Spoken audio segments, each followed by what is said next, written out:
Hello students, welcome back to my channel. कैसे हो आप सब? आई होप आप सब अच्छे होंगे।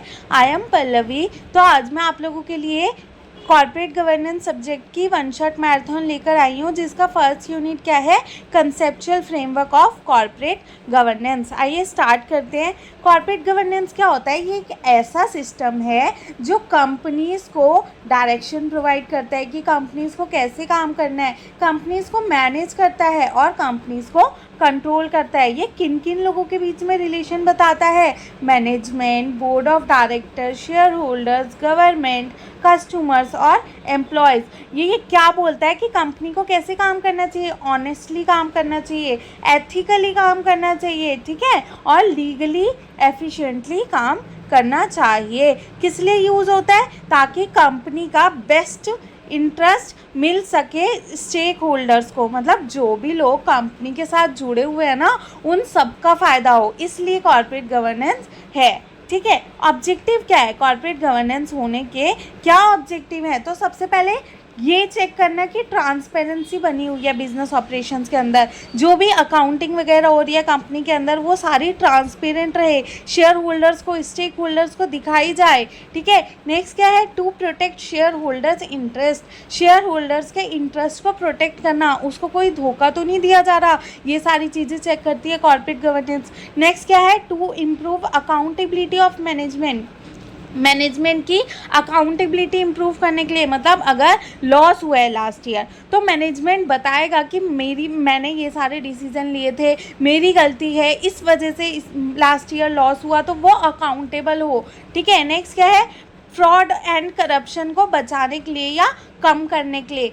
एथिकल बिजनेस प्रैक्टिसेस हो, हर कंपनी एथिकल वे में काम करे। एथिकल मतलब वो वैल्यूज़ और नॉर्म्स को फॉलो करे। Values and norms in the sense corruption ना करे, कोई घूस वगैरह ना ले, एकदम प्रॉपरली काम करे, इन्वायरमेंट को डैमेज ना करे, डिस्क्रिमिनेशन ना करे, सबको फेयर ट्रीट करे, तो ये सब आ जाता है एथिकल में। ठीक है, नेक्स्ट क्या है? To increase investor confidence. जो भी इन्वेस्टर्स हैं कंपनी के अंदर इन्वेस्ट करना चाहते हैं, उन लोगों का कॉन्फिडेंस बढ़े। अगर कॉर्पोरेट गवर्नेंस होगी, वो कंपनी का देखेगी कि वो लोग अच्छे से काम कर रहे हैं या नहीं कर रहे। अगर कंपनी अच्छे से काम करेगी तो इन्वेस्टर का कॉन्फिडेंस तो ऑब्वियसली बढ़ेगा ना। और नेक्स्ट क्या है? To achieve long term growth and sustainability. एक कंपनी की लॉन्ग टर्म ग्रोथ हो और सस्टेनेबिलिटी हो, ये भी इसका एक ऑब्जेक्टिव है। नेक्स्ट क्या है?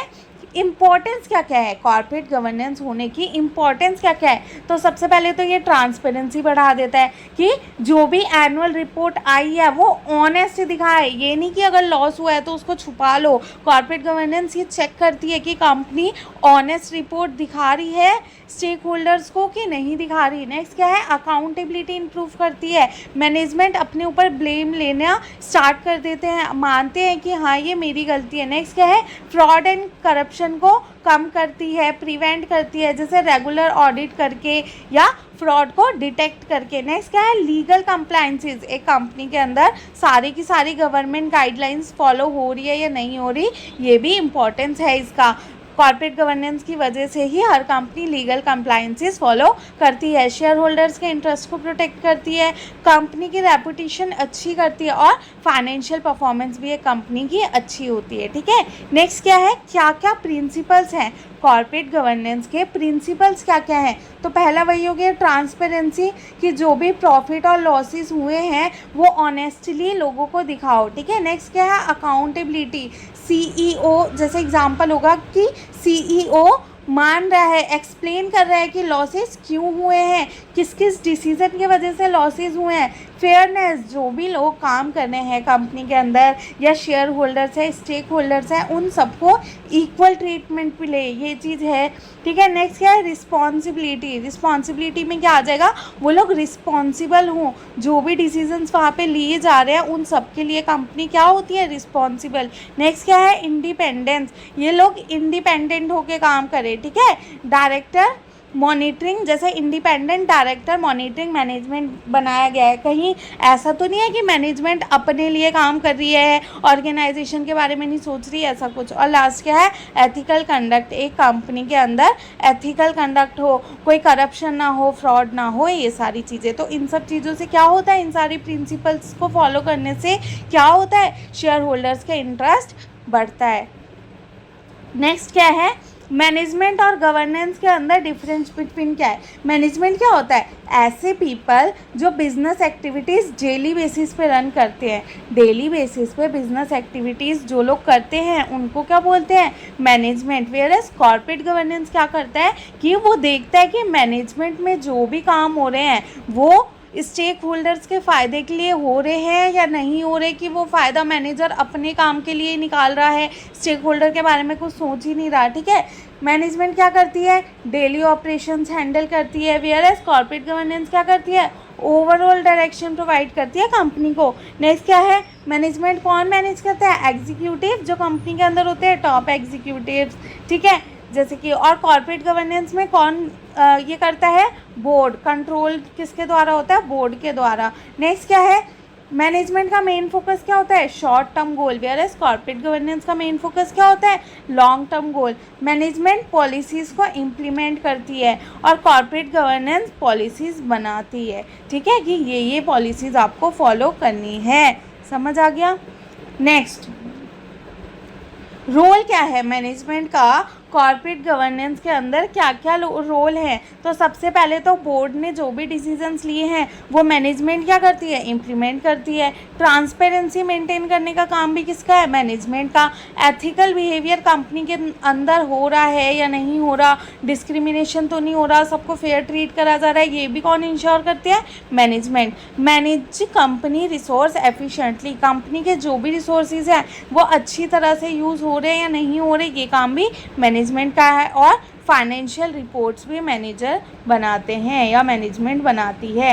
नेक्स्ट टॉपिक क्या है, कॉर्पोरेट गवर्नेंस के अंदर कौन कौन सी थ्योरीज आती हैं। ठीक है, तो पढ़ते हैं। थ्योरीज क्या एक्सप्लेन करती है कि company should be govern and how relationship among stake holders should work, company को कैसे गवर्न करना चाहिए और स्टेक होल्डर्स के बीच में कैसा रिलेशनशिप बनाए जो वर्क करे, जो काम करे। तो फर्स्ट थ्योरी क्या है, एजेंसी थ्योरी। ये क्या बोलती है कि जो मैनेजर होता है, मतलब इसके अंदर क्या प्रॉब्लम होती है, occurs when manager work for personal benefit instead of share holders interest. ये कब अकर होता है प्रॉब्लम, जब मैनेजर अपने फ़ायदे के लिए काम करती है। ठीक है, शेयर होल्डर के फ़ायदे के लिए काम नहीं करती, अपने फ़ायदे के लिए काम करती है। तो हम इसको क्या बोलते हैं, एजेंसी थ्योरी। ठीक है, क्या क्या चीज़ें होती है इसके अंदर, शेयर होल्डर्स ओनर होते हैं कंपनी के, और मैनेजर क्या होता है, एजेंट होते हैं जो कंपनी को चलाने के लिए, भाई शेयर होल्डर्स ओनर ही तो होते हैं ना, वो कंपनी में पैसे इन्वेस्ट करते हैं तो वो ओनर हो गए, पर कंपनी को चलाने के लिए एक पर्सन तो चाहिए, तो वो कौन होता है, मैनेजर। तो मैनेजर कौन होता है, एजेंट, और ओनर कौन होते हैं, शेयर होल्डर। ठीक है, बट मैनेजर क्या करता है, सारे के सारे काम अपने बेनिफिट के लिए करता है, तो उसको क्या बोलते हैं, एजेंसी थ्योरी। फीचर्स क्या क्या है, ये ओनरशिप एंड मैनेजमेंट को सेपरेट करता है।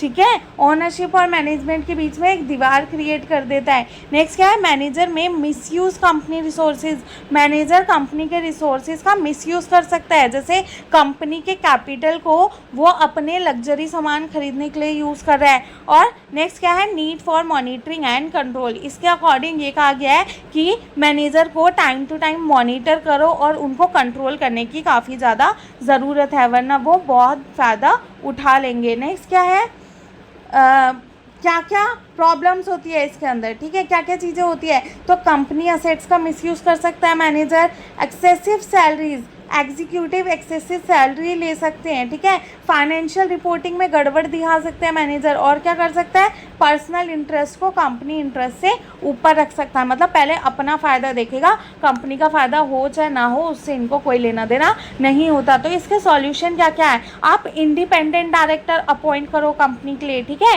रेगुलर ऑडिट करो कंपनी में कि सब चीज़ें अच्छे से हो रही है या नहीं हो रही, जो सैलरी कंपनी के अंदर दी जा रही है वो परफॉर्मेंस बेस्ड सैलरी हो, और एक अच्छा स्ट्रॉन्ग इंटरनल कंट्रोल करवाओ। एडवांटेज क्या क्या होते हैं, प्रोटेक्ट करता है शेयर होल्डर्स को।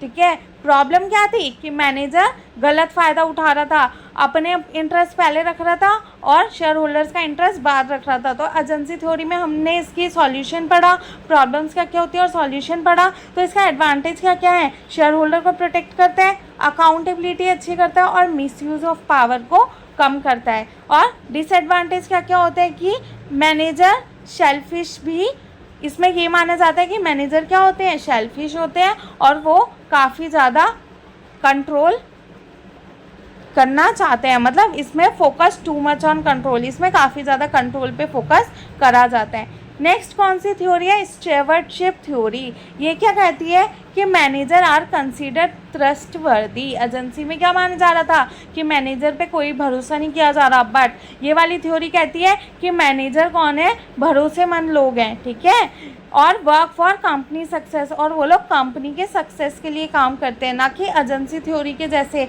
जहाँ पे मैनेजर अपने फ़ायदे के लिए काम करते थे, ठीक है। तो इसका फ़ायदा क्या क्या है, ट्रस्ट बेस्ड रिलेशनशिप बना है इसके अंदर, फीचर्स के अंदर manager aim for organisational success, यहाँ पे मैनेजर ऑर्गेनाइजेशन की सक्सेस के लिए काम करता है, ना कि अपने लिए।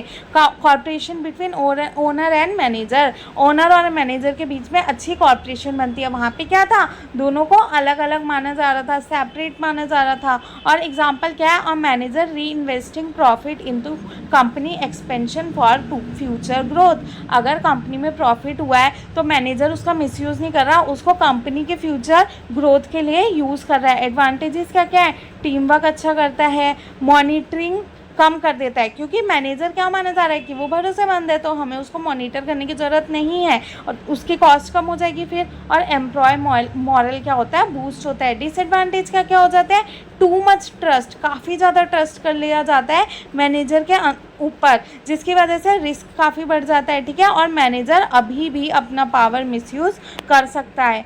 नेक्स्ट कौन सी थ्योरी है, स्टेक होल्डर्स थ्योरी। ये क्या बोलती है, a company should work for all stake holders not only share holders.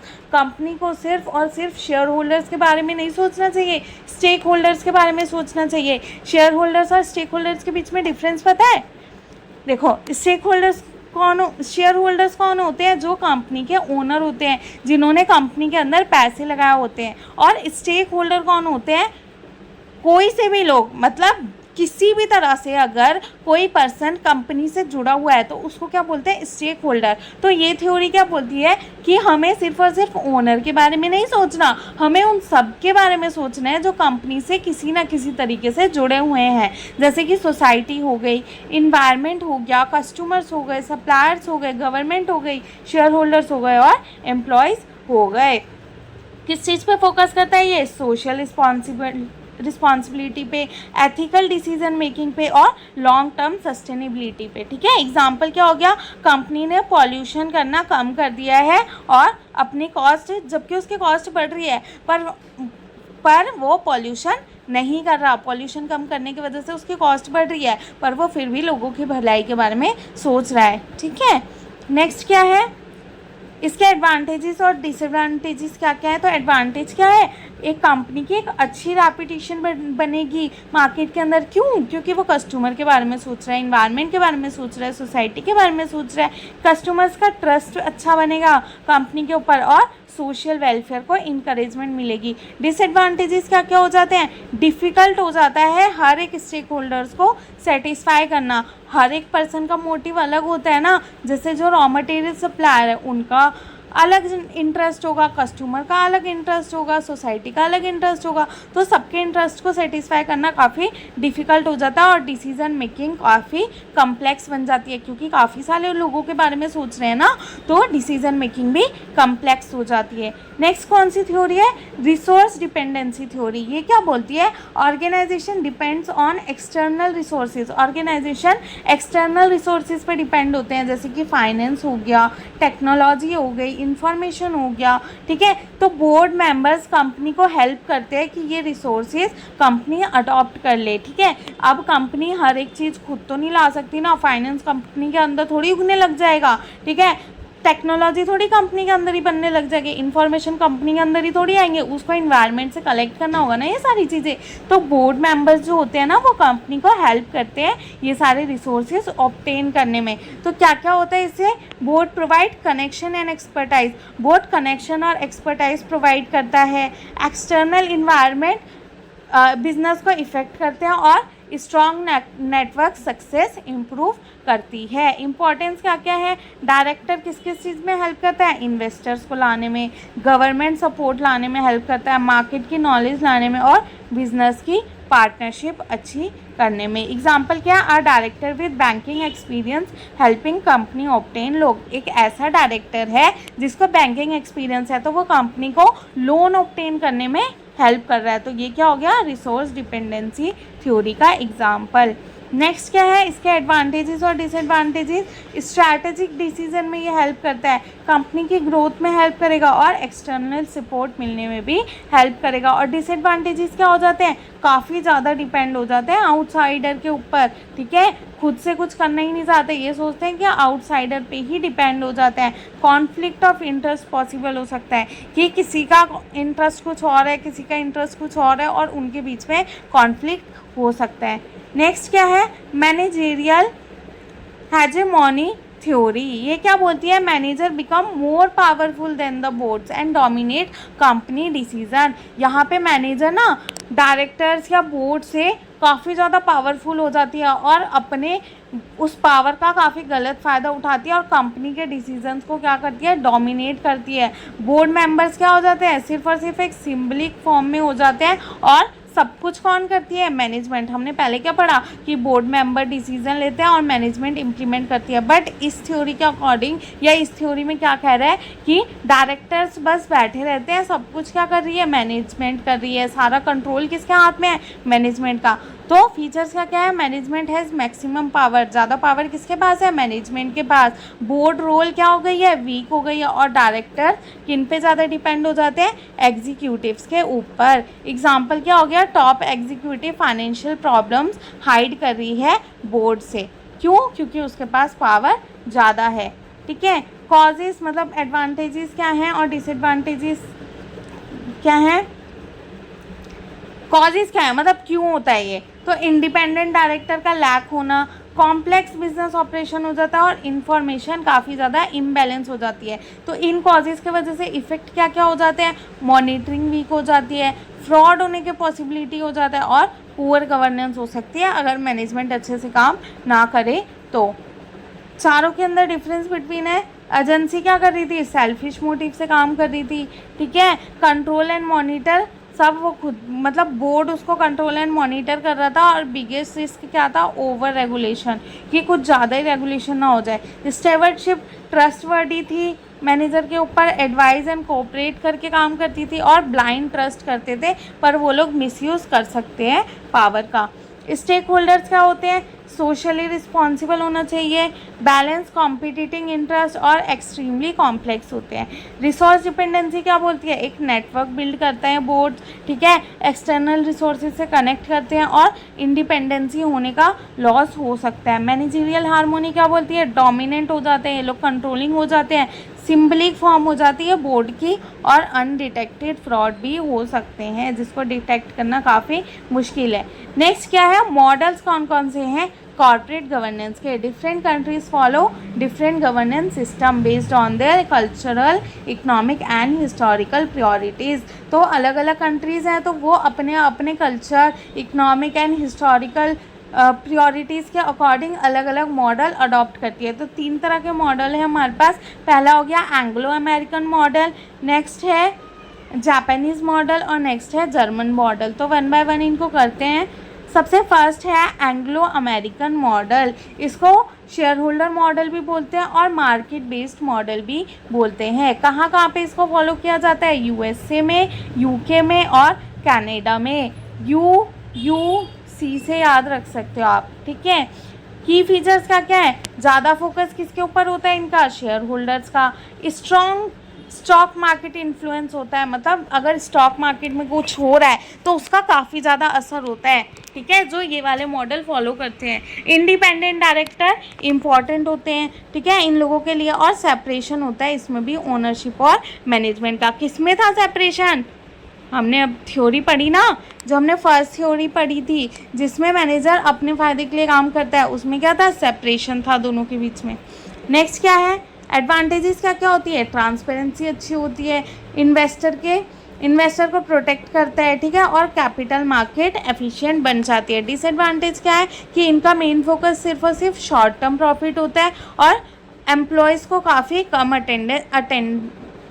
Attention दी जाती है, एम्प्लॉयज़ को काफ़ी कम अटेंशन दी जाती है। नेक्स्ट क्या है? जर्मन मॉडल, इसको स्टेक होल्डर मॉडल भी कहा जाता है। इसके फीचर्स क्या क्या है? कि गवर्नेंस में एम्प्लॉयज़ भी अपना पार्टिसिपेशन कर रहे हैं। ये 2 टायर होती है, मतलब 2 लेवल होते हैं। एक तो क्या? मैनेजमेंट बोर्ड जो कि डे टू डे ऑपरेशन करते हैं, और नेक्स्ट हो गया सुपरवाइजरी बोर्ड जो कि ओवरसाइड करते हैं, मतलब देखते हैं सारे काम अच्छे से हो रहे हैं नहीं हो रहे, ये सारे काम, ठीक है। एडवांटेजेस क्या क्या है? एम्प्लॉय वेलफेयर कंसीडर किया जाता है क्योंकि एम्प्लॉयज़ भी तो डिसीजन में पार्ट ले रहे हैं ना, और लॉन्ग टर्म फोकस होता है। डिसएडवांटेज क्या है? डिसीजन मेकिंग काफ़ी स्लो हो सकती है और कॉम्प्लेक्स स्ट्रक्चर बन सकता है।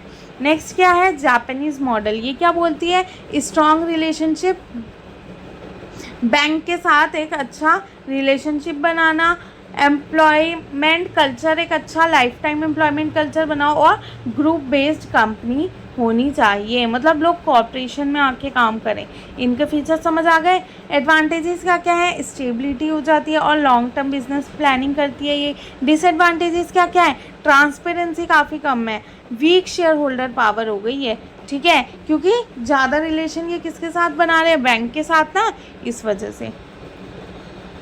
नेक्स्ट, तीनों में डिफरेंस बिटवीन है, पढ़ लेना। प्राइमरी फोकस एंग्लो अमेरिकन का किस पे था? शेयर होल्डर्स पे।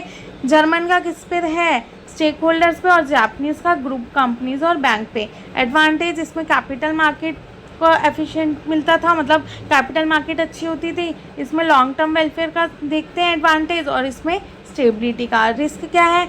शॉर्ट टर्म के लिए होता है ये, इसमें कॉम्प्लेक्स डिसीजन होता है और ये लेस ट्रांसपेरेंट होता है। नेक्स्ट टॉपिक है Kautilya, arts of governance. Kautilya या चाणक्य, जिन्होंने अर्थशास्त्र लिखा है, एक इंडियन बुक है जो एंशिएंट इंडियन बुक, जो कि किस चीज़ के ऊपर है? एडमिनिस्ट्रेशन, पॉलिटिक्स, इकोनॉमिक्स और गवर्नेंस। तो काफ़ी सारे कॉर्पोरेट गवर्नेंस के, मॉडर्न कॉर्पोरेट गवर्नेंस के प्रिंसिपल्स ना अर्थशास्त्र के अंदर पाए जाते हैं, तो वही हम पढ़ेंगे आगे। कुछ प्रिंसिपल्स दिए हैं इस बुक के अंदर, अर्थशास्त्र बुक के अंदर, किसने? कौटिल्य ने। थे कौन कौन से प्रिंसिपल्स हैं वो हम पढ़ते हैं। पहले के टाइम पे क्या माना जाता था? एंशिएंट प्रिंसिपल क्या था? कि rules and official must be answerable for their action, मतलब जो भी एक्शंस लिए जा रहे हैं उसके लिए आंसरेबल कौन होगा? रूल्स, जो भी रूल्स बने हुए हैं, और ऑफिशियल्स। बट मॉडर्न रिलेवेंस क्या बोलती है? कि जो भी हो रहा है शेयर होल्डर्स के साथ उसके लिए अकाउंटेबल कौन है? मैनेजर्स और डायरेक्टर। पहले रूल्स और ऑफिशियल्स थे, बट अब मैनेजर्स एंड डायरेक्टर। नेक्स्ट क्या है? Administration should work honestly and openly. एनसीएट प्रिंसिपल क्या बोलता था? कि एडमिनिस्ट्रेशन को ऑनेस्टली एंड ओपनली काम करना चाहिए। बट मॉडर्न वाला क्या बोलता है? कि कंपनी को एक्यूरेट इन्फॉर्मेशन डिस्क्लोज करनी चाहिए, ठीक है। ये एडमिनिस्ट्रेशन का कुछ नहीं बोला, कंपनी के लिए बोल रहा है। नेक्स्ट क्या है? Leader should act as morally and responsibly. Ancient principle क्या बोलती थी? कि लीडर को मॉरली एंड रिस्पॉन्सिबली काम करना चाहिए। वेयर एज मॉडर्न वाली क्या बोलती है? कि कॉर्पोरेट लीडर को अच्छे से काम करना चाहिए और करप्शन अवॉइड करना चाहिए। नेक्स्ट क्या है? Governance should work for public welfare. क्या कहा जाता था पहले? कि गवर्नेंस को पब्लिक वेलफेयर के लिए काम करना चाहिए, बट इन्होंने क्या बोला? कि कंपनी को फोकस करना चाहिए CSR और स्टेक होल्डर वेलफेयर के लिए। पहले गवर्नमेंट के लिए बोलते थे, बट अब कंपनी के लिए बोल रहे हैं। नेक्स्ट क्या है? एंशिएंट अप्रोच क्या थी ना, कौटिल्य ने क्या बोला था? कि जो भी करप्शन करेगा ना उसको काफ़ी स्ट्रिक्ट सुपरविजन और पनिशमेंट मिलेगी। बट अब मॉडर्न रेलेवेंस के अकॉर्डिंग क्या हो गया कि ऑडिट एंड कंप्लायंस करो, टाइम टू टाइम एक अच्छा सिस्टम बनाओ ऑडिट एंड कंप्लायंस का, ताकि आप फ्रॉड ही कम कर दो, ठीक है, करप्शन ही कम कर दो। नेक्स्ट क्या है? इसकी इम्पॉर्टेंस क्या क्या है? तो सबसे पहले ये एथिकल लीडरशिप को क्या करता है? इनकरेज एक अच्छी लीडरशिप इनकरेज होगी ना इससे। अकाउंटेबिलिटी एंड डिसिप्लिन को सपोर्ट करता है, ट्रांसपेरेंसी प्रमोट करता है, जो भी चीज़ें कंपनी के अंदर हो रही है उसको दिखाया जाता है, कुछ छुपाया नहीं जाता, प्रिवेंट करता है करप्शन से, और वेलफेयर और सस्टेनेबिलिटी के ऊपर भी फोकस करता है। ठीक है, नेक्स्ट टॉपिक क्या है, सिस्टम के अंदर क्या क्या चीज़ें होती है, डायरेक्शन, कंट्रोल और मैनेज। ये क्या इंश्योर करता है कि कंपनी कैसे वर्क करे, एथिकली, ट्रांसपेरेंटली और रिस्पॉन्सिबली, और सारे के सारे काम शेयर होल्डर्स और स्टेक होल्डर्स के बेनिफिट्स के लिए हो। तो यूनिट 1 हमारी कंप्लीट हो गई है। नेक्स्ट है यूनिट 2। इसमें फर्स्ट टॉपिक क्या है, board of director. Board of director क्या होते हैं पता है आपको, जैसे ये सारे शेयर होल्डर्स हैं जिन्होंने कंपनी के अंदर अपना पैसा लगाया हुआ है, तो एक अच्छा खासा इलेक्शन फॉर्म में इलेक्शन टाइप होता है, उसमें से कुछ लोगों को इलेक्ट किया जाता है as a board of director. ठीक है, वो as a board of director elect होता है। अब 50 के 50 लोगों को तो बोर्ड ऑफ डायरेक्टर नहीं बना सकते ना, उसमें से 4-5 लोगों को, 4-5 मेंबर्स को as a board of director चुना जाता है। ठीक है, ये क्या होते हैं कि इलेक्ट्रिकल रिप्रेजेंटेटिव होते हैं जो कि मैनेजमेंट को सुपरवाइज करते हैं कि क्या क्या मैनेजमेंट के अंदर काम हो रहा है, वो सारी चीज़ें ये लोग देखते रहते हैं। किस किस के लिए काम करते हैं ये, कंपनी के पॉलिसी के लिए, बिजनेस के अंदर क्या क्या स्ट्रैटेजी हो रही है, फाइनेंशियल परफॉर्मेंस, रिस्क मैनेजमेंट और एथिकल प्रैक्टिसेस, ये सारी चीज़ें ये लोग देखते हैं कि अच्छे से हो रहा है कि नहीं हो रहा है। ठीक है, नेक्स्ट कितने टाइप के डायरेक्टर होते हैं, तो 4 टाइप के हैं, एग्जीक्यूटिव, नॉन एग्जीक्यूटिव, इंडिपेंडेंट और नॉमिनी। एग्जीक्यूटिव डायरेक्टर कौन होते हैं, जो कि डेली मैनेजमेंट के कामों में इन्वॉल्व होते हैं। ठीक है, इनका फंक्शंस क्या क्या होता है कि पॉलिसी को इम्प्लीमेंट करना, मैनेज करना ऑपरेशंस को और गोल्स अचीव करना। एग्जाम्पल क्या हो गया इसका, जैसे कि CEO हो गया, मैनेजिंग डायरेक्टर हो गया, या फिर होल टाइम डायरेक्टर के तरह किसी को अपॉइंट किया गया है। नॉन एग्जीक्यूटिव डायरेक्टर कौन होते हैं, जो कि डेली ऑपरेशंस में इन्वॉल्व नहीं होते। इनका फंक्शन क्या होता है कि एक्सपर्ट एडवाइस प्रोवाइड करना। ठीक है, एग्जीक्यूटिव क्या क्या काम कर रहे हैं, उनको मॉनिटर करना कि वो शेयर होल्डर्स के बेनिफिट के लिए काम कर रहे हैं या नहीं कर रहे। नेक्स्ट है इंडिपेंडेंट डायरेक्टर। ये कौन होते हैं, इनको कंपनीज के मटेरियल रिलेशनशिप, मतलब इनका कंपनी के साथ ज़्यादा कोई रिलेशनशिप नहीं होता मटेरियल फॉर्म में। ठीक है, इनका रोल क्या होता है, क्या करते हैं ये, शेयर होल्डर्स के माइनॉरिटी, जो शेयर होल्डर्स ऐसे होता है ना जिन्होंने कम पैसा इन्वेस्ट किया होता है, उनको क्या बोलता है, माइनॉरिटी शेयर होल्डर्स। तो उन लोगों के इंटरेस्ट को प्रोटेक्ट करता है इंडिपेंडेंट डायरेक्टर, डिसीजन मॉनिटर करता है, और मिसयूज़ ऑफ पावर तो नहीं हो रहा, ये भी प्रिवेंट करता है। इंपॉर्टेंस क्या क्या है, फेयरनेस इंश्योर करता है, करप्शन कम करता है और ट्रांसपेरेंसी इंप्रूव करता है। नॉमिनी डायरेक्टर ये कौन होते हैं, बैंक के द्वारा इसको अपॉइंट किया जाता है, फाइनेंशियल इंस्टीट्यूशन, बैंक या इन्वेस्टर, ये सारे लोग इनको अपॉइंट करते हैं। काम क्या होता है, ताकि ये लोग लैंडर्स, इन्वेस्टर के इंटरेस्ट को प्रोटेक्ट कर सके। चारों डायरेक्टर समझ आए, चारों टाइप समझ आ गए ना। नेक्स्ट इम्पोर्टेंस क्या है, एक अच्छा बोर्ड ऑफ डायरेक्टर का स्ट्रक्चर की इम्पोर्टेंस क्या है, तो सबसे पहले डिसीजन मेकिंग क्या हो जाएगी, काफ़ी अच्छी हो जाएगी। फ्रॉड को कम करता है, बचाता है फ्रॉड होने से। ठीक है, अकाउंटेबिलिटी अच्छी बनाता है कंपनी के अंदर। इनहेंस कंपनी रेपुटेशन, एक कंपनी रेपुटेशन काफ़ी अच्छी बन जाती है अगर वहाँ का board of director system structure काफ़ी अच्छा है। ठीक है, और protect stake holder interest, stake holders के इंटरेस्ट को क्या करता है, प्रोटेक्ट करता है। नेक्स्ट क्या है, फीचर्स। ठीक है, या इम्पोर्टेंट समझ फीचर्स ही समझ लो। डाइवर्सिटी, पहला क्या है कि ये इफेक्टिव बोर्ड ऑफ डायरेक्टर के फीचर है, तो पहला क्या हो गया, डाइवर्सिटी। डिफरेंट स्किल के टाइप के लोग के डायरेक्टर होते हैं, मतलब एक ही टाइप का डायरेक्टर थोड़ी होगा बोर्ड मेंबर में, काफ़ी अलग अलग स्किल के डायरेक्टर्स होते हैं। जेंडर डाइवर्सिटी होती है। ठीक है, और प्रोफेशनल एक्सपीरियंस होता है उनके अंदर। इंडिपेंडेंस, वो independence director ensures unbiased decision. Independence director क्या इंश्योर करता है कि डिसीजन अनबायस्ड ना हो, सबके लिए इक्वली हो। नेक्स्ट क्या है, ट्रांसपेरेंसी। नेक्स्ट फीचर ये क्या करता है कि board activities should be openly disclose, जो भी बोर्ड मेंबर्स जो भी एक्टिविटीज़ कर रहे हैं वो ओपनली डिस्क्लोज की जाए। और अकाउंटेबिलिटी, डायरेक्टर्स रिस्पॉन्सिबल होते हैं जो भी उन्होंने डिसीजन लिए होते हैं उसके लिए। नेक्स्ट क्या है, चैलेंजेस क्या क्या आते हैं बोर्ड स्ट्रक्चर के लिए। तो सबसे पहले तो lack of independence. Sometime director support management blindly, कभी कभी ना डायरेक्टर्स मैनेजमेंट के ऊपर ब्लाइंडली आंख बंद करके भरोसा कर लेते हैं, तो ये एक चैलेंज हो गया। Conflict of interest, director may take decision for personal benefit, director भी तो डिसीजन ऐसा ले सकता है ना जो उसके खुद के बेनिफिट के लिए हो। फैमिली डोमिनेंस, कहीं कहीं पे फैमिली बिजनेस में क्या होता है कि कंट्रोल एक जगह पे कंसंट्रेट रहता है, ठीक है। और नेक्स्ट क्या है, लैक ऑफ एक्सपर्टाइज, काफ़ी सारे बोर्ड्स में ऐसा है कि टेक्निकल और फाइनेंशियल नॉलेज उन लोगों के पास नहीं है, ठीक है। नेक्स्ट टॉपिक क्या है, बोर्ड मेंबर्स या बोर्ड जो हैं उन लोगों के क्या क्या रोल्स हैं, क्या क्या काम करते हैं वो, ठीक है। तो क्या क्या काम करते हैं, सबसे पहले board decide long term goal, expensive plan and business strategy. पहला रोल क्या है, स्ट्रैटेजिक रोल। जो बोर्ड है वो क्या डिसाइड करते हैं, लॉन्ग टर्म गोल के लिए काम करते हैं, एक्सपेंशन प्लान बनाते हैं और बिजनेस स्ट्रैटेजी के लिए काम करते हैं, ठीक है। नेक्स्ट क्या है, मॉनिटरिंग रोल। इसमें क्या है, सुपरवाइज करता है मैनेजमेंट को, ठीक है। और फाइनेंशियल रिपोर्ट देखते हैं कि कैसी परफॉर्मेंस हो रही है, financial report time to time check करते हैं, रिव्यू करते हैं कंपनी की परफॉर्मेंस को और रिस्क मॉनिटर करते हैं मॉनिटरिंग रोल में। नेक्स्ट है फाइनेंशियल ओवरसाइट, इसमें क्या करते हैं, प्रॉपर अकाउंटिंग हो रही है कि नहीं हो रही, ठीक है, फाइनेंशियल फ्रॉड तो नहीं हो रहा कोई, और एक्यूरेट रिपोर्टिंग दे रहे हैं कि नहीं दे रहे। नेक्स्ट कौन सा रोल है, रिस्क मैनेजमेंट। ये क्या करते हैं, आइडेंटिफाई करते हैं कौन कौन से रिस्क हैं, फाइनेंशियल रिस्क, ऑपरेशनल रिस्क और लीगल रिस्क, और उनको कंट्रोल कैसे करना है, ये सारा काम करने का एक रोल है इनका। नेक्स्ट है एथिकल गवर्नेंस रोल, मतलब इंश्योर करते हैं कि एथिकल बिजनेस प्रैक्टिसेस हो, ठीक है, लॉ के अकॉर्डिंग सारी प्रैक्टिसेस हो और CSR एक्टिविटीज़ भी उसके अंदर हो।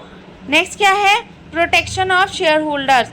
इसका अकॉर्डिंग क्या रोल प्ले करते हैं बोर्ड की, share holders, employees, customers, government, society, जितने भी स्टेक होल्डर्स हैं ना उन सबका प्रोटेक्शन हो इंटरेस्ट का। इम्पोर्टेंस क्या है बोर्ड रोल की, इन्वेस्टर कॉन्फिडेंस बढ़ता है, ऑर्गेनाइजेशन की एफिशिएंसी अच्छी होती है, जो स्कैंडल्स वगैरह होते हैं ना उनसे प्रिवेंट करता है, और कॉर्पोरेट इमेज और ज़्यादा अच्छी होती है एक कंपनी की।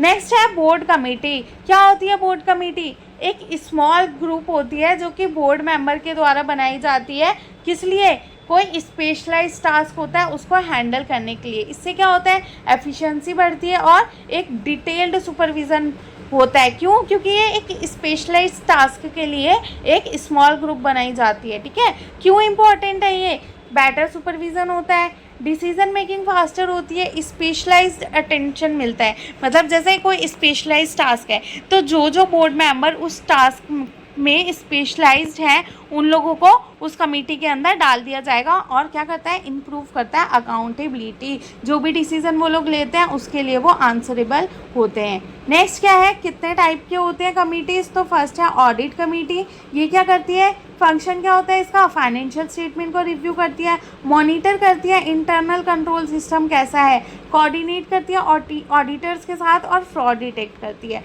इंपॉर्टेंस क्या क्या है, ट्रांसपेरेंसी इंश्योर करता है वही, और अकाउंटिंग फ्रॉड को बचाता है। नेक्स्ट टाइप क्या है, नेक्स्ट कमेटी क्या है, नॉमिनेशन एंड रिम्यूनरेशन। फंक्शंस क्या है कि एक क्वालिफाइड डायरेक्टर को सिलेक्ट किया जाए, सैलरी एंड इंसेंटिव डिसाइड करते हैं, और फेयर कंपनसेशन इंश्योर करते हैं ये वाली कमेटी। इंपॉर्टेंस क्या क्या है, एग्जीक्यूटिव पे अच्छे से मिल रहा है या नहीं, इनकरेज करते हैं मेरिट बेस्ड अपॉइंटमेंट को। नेक्स्ट है CSR कमेटी। ये क्या करती है, हैंडल करती है कॉर्पोरेट सोशल रिस्पॉन्सिबिलिटी एक्टिविटी, मतलब इन्वायरमेंट से रिलेटेड क्या क्या काम कर रही है एक ऑर्गेनाइजेशन। CSR पॉलिसी प्लान करती है, सोशल वेलफेयर प्रोजेक्ट बनाती है, मॉनिटर करती है, और लीगल कंप्लाइंसेस को फॉलो कर रहा है एक कंपनी या नहीं उसको भी देखती है। एग्जाम्पल क्या हो गया, जैसे एजुकेशन प्रोग्राम प्रोवाइड कर रहे हैं, इन्वायरमेंटल प्रोटेक्शन या हेल्थ प्रोजेक्ट। नेक्स्ट क्या है, रिस्क मैनेजमेंट कमेटी। ये क्या करती है, बिजनेस रिस्क आइडेंटिफाई करती है कि किस किस चीज़ों से बिजनेस रिस्क हो सकते हैं, रिस्क कंट्रोल स्ट्रेटजी डेवलप करती है, और बिजनेस कंटिन्यूटी में चलती रहे ये इंश्योर करती है। स्टेक होल्डर रिलेशनशिप कमेटी ये क्या करती है, शेयर होल्डर्स के जो कंप्लेंट्स होते हैं उन सबको सॉल्व करने का काम करती है, इन्वेस्टर के साथ एक अच्छा रिलेशन बने उसको और अच्छा इम्प्रूव करती है, और प्रॉपर कम्युनिकेशन इंश्योर करती है, ठीक है। नेक्स्ट क्या है, इनसाइडर सर्कल। कौन होते हैं insider trading? Insider trading means buying और selling company security using confidential unpublished information. क्या होता है ना, जैसे कुछ बोर्ड मेंबर्स ऐसे होते हैं जिनको पता होता है कि आगे शेयर्स के प्राइस बढ़ने वाले हैं या कम होने वाले हैं, तो आगे उनको फ़ायदा हो सकता है, तो वो ऐसा इंफॉर्मेशन जो बाहर पब्लिकली ट्रांसपेरेंसी नहीं दी गई है, मतलब पब्लिकली उसको अनाउंस नहीं किया गया है, उस डाटा का वो लोग यूज़ करके अंदर ही अंदर ट्रेडिंग करते हैं। मतलब उनको पता लग जाता है कि शेयर्स में आगे फ़ायदा होगा, तो वो लोग अंदर ही अंदर खरीदते हैं, अंदर ही अंदर ट्रेडिंग करते हैं, तो उसको क्या बोलते हैं, इनसाइडर ट्रेडिंग। समझ आया? तो कौन होते हैं insiders? Anyone having access to secret company information. कोई भी ऐसा पर्सन जिसको कंपनी की सीक्रेट इन्फॉर्मेशन के बारे में पता हो। कौन कौन हो सकता है? एम्प्लॉय हो सकता है, ऑडिटर हो सकता है, कंसल्टेंट हो सकता है और डायरेक्टर हो जाता है। क्या लिखा है? Merger plan, financial result, major contract, bankruptcy news, ये सारी चीज़ें कोई मतलब सीक्रेट कंपनी इन्फो होती है ये सारी, और इन लोगों के पास होती है, तो ये लोग इनसाइडर ट्रेडिंग कर सकते हैं। नेक्स्ट टाइप है, फर्स्ट है लीगल इनसाइडर ट्रेडिंग, नेक्स्ट है illegal insider trading. Legal insider trading क्या होता है? Done after proper disclosure and according to regulation, जो कि एक प्रॉपर डिस्क्लोजर देने के बाद होता है और रेगुलेशन, रूल्स एंड रेगुलेशन के अकॉर्डिंग होता है, उसको क्या बोलते हैं? Legal insider trading. Illegal insider trading क्या होगा? जो कॉन्फिडेंशियल इन्फॉर्मेशन का यूज़ कर रहे हैं गलत तरीके से अपने खुद के फ़ायदे के लिए। एग्जाम्पल क्या हो गया? जैसे एक डायरेक्टर है जिसको पता है कि प्रॉफिट होने वाला है and buy share before public announcement, मतलब उसे पता है प्रॉफिट होने वाला और वो शेयर खरीद लेता है पब्लिक को अनाउंस करने से पहले, तो ये क्या है? Insider trading. नेगेटिव इफेक्ट क्या क्या हो जाता है इसका? अनफेयर एडवांटेज ले रहा है वो, ठीक है, बाकी सारे लोगों को तो पता ही नहीं है ना, वो पहले ही उसका एडवांटेज ले रहा है। मार्केट मैन्युपुलेशन, मार्केट के अंदर मैन्युपुलेशन हो सकती है, और लॉस ऑफ इन्वेस्टर ट्रस्ट का लॉस हो सकता है, ठीक है। नेक्स्ट क्या है? काफ़ी सारे रेगुलेटरी डिफेंस बना रखे हैं इन सारे प्रॉब्लम्स को सॉल्व करने के लिए। तो एक है सेबी रेगुलेशन। इंडिया में सेबी स्ट्रिक्टली प्रोहिबिट करता है इनसाइडर ट्रेडिंग को, वो भी अनफेयर तरीके से अगर हुई हो, ठीक है। प्रिवेंटिव मेजर क्या लेता है सेबी? रिक्वायरमेंट डिस्क्लोज करो, ट्रेडिंग विंडो रिस्ट्रिक्शन और पेनल्टीज एंड फाइन लगा रखी है इन्होंने। द इन्फोर्समेंट चैलेंजेस क्या क्या आ जाते हैं? Why it is so hard to stop, क्यों काफ़ी मुश्किल हो जाता है इनसाइडर ट्रेडिंग को स्टॉप करना? तो पहले डिफ़िकल्ट टू डिटेक्ट करने में ही काफ़ी मुश्किल हो जाती है। कॉम्प्लेक्स ट्रांजेक्शन्स भी होते हैं इसके अंदर, और टेक्नोलॉजी का मिसयूज़ भी होता है। नेक्स्ट है विसल ब्लोइंग। इसमें क्या होता है? विसल ब्लोइंग क्या होता है? Reporting unethical, illegal or corrupt activities inside an organization. The person reporting is called a whistleblower. Whistle blowing क्या हो रहा है? अगर कंपनी के अंदर कोई अनएथिकल, इलीगल या करप्शन एक्टिविटीज़ चल रही है कंपनी के अंदर, ऑर्गेनाइजेशन के अंदर, तो उसकी रिपोर्टिंग करना, ठीक है, उसकी रिपोर्टिंग कर रहे हो आप, तो उसको क्या बोलते हैं? Whistle blowing. जो पर्सन रिपोर्टिंग करता है उसको क्या बोलते हैं? Whistle blower. तो किसको रिपोर्ट करा जाता है? किस किस चीज़ों का रिपोर्ट किया जाता है? या तो फाइनेंस में फ्रॉड हो रहा है, या करप्शन हो रहा है, या किसी का हरासमेंट किया जा रहा है, या टैक्स इवेजन, टैक्स की चोरी की जा रही है। Internal complaint made within the organisation, उसको क्या बोलते हैं? ऐसे कंप्लेंट जो ऑर्गेनाइजेशन का अंदर ही करा गया, तो उसको क्या बोलेंगे? Internal complaint. और एक्सटर्नल कंप्लेंट क्या हो जाएगा? जो प्रॉब्लम्स या करप्शन कंपनी के अंदर चल रही है वो पुलिस को बता दिया, गवर्नमेंट को जाकर बता दिया, मीडिया को बता दिया, तो वो क्या हो जाएगा? External complaint. नेक्स्ट क्या है? इसकी इम्पोर्टेंस क्या है? फ्रॉड कम करता है, कंपनी की रेपुटेशन अच्छी करता है, एथिक्स को प्रमोट करता है, और ट्रांसपेरेंसी इंक्रीज करता है। प्रॉब्लम क्या क्या फेस करते हैं? फियर होता है जॉब खोने का, हरास कर सकते हैं उस पर्सन को जिसने रिपोर्टिंग करी है, थ्रेट्स होते हैं, काफ़ी सारे डर होते हैं, और मेंटल प्रेशर भी उस पर आ जाता है। केस हुआ था एक Satyam scam whistle blower alert help expose accounting fraud. जो अकाउंटिंग फ्रॉड चल रहा था एक ऑर्गेनाइजेशन के अंदर, तो इस विसल ब्लोअर स्कैम के अंदर अलर्ट मिला गया था इसके लिए, ठीक है। नेक्स्ट क्या है? विसल ब्लोअर प्रोटेक्शन के बारे में कि कंपनी को क्या करना चाहिए, तो कॉन्फिडेंशियलिटी बना के रखो, एम्प्लॉयज़ को प्रोटेक्ट करो और एथिकल रिपोर्टिंग को इनकरेज करो। ठीक है, नेक्स्ट क्या है, शेयर होल्डर एक्टिविज्म। ये क्या होता है, share holder activism occurs when share holders influence company decisions to protect their interest. Share holder activism क्या हो जाएगा कि शेयर होल्डर्स कंपनी के डिसीजन में अंदर घुस रहा है, मतलब कंपनी के डिसीजंस में टांग अड़ा रहा है, ऐसे बोल सकते हो, ताकि वो अपना इंटरेस्ट बचा सके, वो अपना नुकसान ना होने दे। ऑब्जेक्टिव क्या होता है, गवर्नेंस अच्छी होती है। Next, share holder activism detail में लिखा है क्या होता है कि जब शेयर होल्डर्स कंपनी के डिसीजन के अंदर इन्फ्लुएंस करते हैं ताकि वो अपना इंटरेस्ट प्रोटेक्ट कर पाए। ऑब्जेक्टिव क्या क्या है, गवर्नेंस अच्छी करने के लिए, प्रॉफिट और अच्छा बढ़ाने के लिए, पुअर मैनेजमेंट रिमूव करने के लिए और एथिकल बिहेवियर इंश्योर करने के लिए कंपनी के अंदर। ठीक है, क्या क्या मेथड्स हैं शेयर होल्डर एक्टिविज्म करने के, तो सबसे पहले वोटिंग राइट। शेयर होल्डर्स ना मीटिंग में डायरेक्टली वोट कर लेते हैं। प्रपोजल, फॉर्मल पॉलिसी चेंजेस के लिए सजेशन देते हैं शेयर होल्डर्स। पब्लिक कैंपिंग करते हैं, पब्लिकली प्रेशरिंग करते हैं कंपनीज को कि वो एक्ट करे। लीगल एक्शन, मतलब वो फाइल कर सकते हैं केस वगैरह उस एंटिटी के अगेंस्ट। ठीक है, इंपॉर्टेंस क्या क्या है, अकाउंटेबिलिटी अच्छी होती है कंपनी की, ऑर्गेनाइजेशनल ट्रांसपेरेंसी अच्छी होती है और माइनॉरिटी शेयर होल्डर्स को भी प्रोटेक्शन मिलती है। और चैलेंजेस क्या क्या आ जाते हैं, ये कॉन्फ्लिक्ट क्रिएट कर सकता है मैनेजमेंट और शेयर होल्डर्स के बीच में, create short term profit focus. इसका मेन फोकस सिर्फ और सिर्फ क्या होता है कि शॉर्ट टर्म प्रॉफिट फोकस मिले, और एक्सपेंसिव लीगल बैटल्स भी आ सकते हैं अगर केस वगैरह करेंगे तो।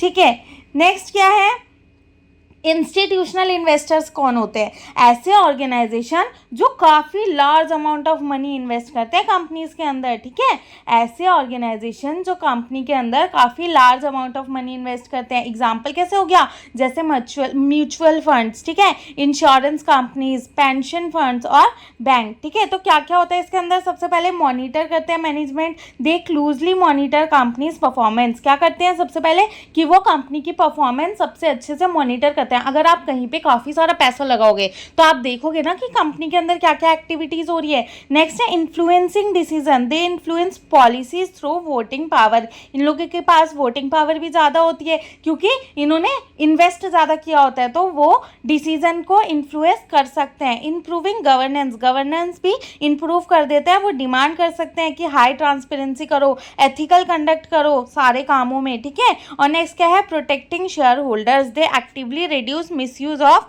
Company resources. ये कंपनी रिसोर्सेज का मिसयूज कम करवा देते हैं। ठीक है, इसके एडवांटेजेस या इम्पोर्टेंस क्या क्या है, provide professional supervision of management, एक प्रोफेशनल सुपरविजन प्रोवाइड करते हैं मैनेजमेंट को। ठीक है, एक स्ट्रिक्ट फाइनेंशियल डिसिप्लिन आ जाता है कंपनी के अंदर और एक बेटर स्टैंडर्डाइज गवर्नेंस स्टैंडर्ड बन जाता है। ठीक है, चैलेंजेस क्या क्या होते हैं, रिस्क क्या क्या होता है कि कॉन्फ्लिक्ट ऑफ इंटरेस्ट आ सकता है, सब लोगों का इंटरेस्ट डिफरेंट डिफरेंट हो सकता है। Can adopt a passive attitude toward actual intervention, एक पैसिव एटीट्यूड ये लोग डेवलप कर सकते हैं। एक्टिव तो हो गया कि एक्टिवली इन्वॉल्व होके, पैसिव वो लोग मतलब इतने एक्टिव होके काम में इन्वॉल्व नहीं होते। नेक्स्ट है may focus exclusively on profit rather than long term health, ये लोग ज़्यादा फोकस प्रॉफिट पे कर सकते हैं एज कम्पेयर टू उस कंपनी की लॉन्ग टर्म ग्रोथ हो, लॉन्ग टर्म हेल्थ अच्छी बने रहे। समझ आया।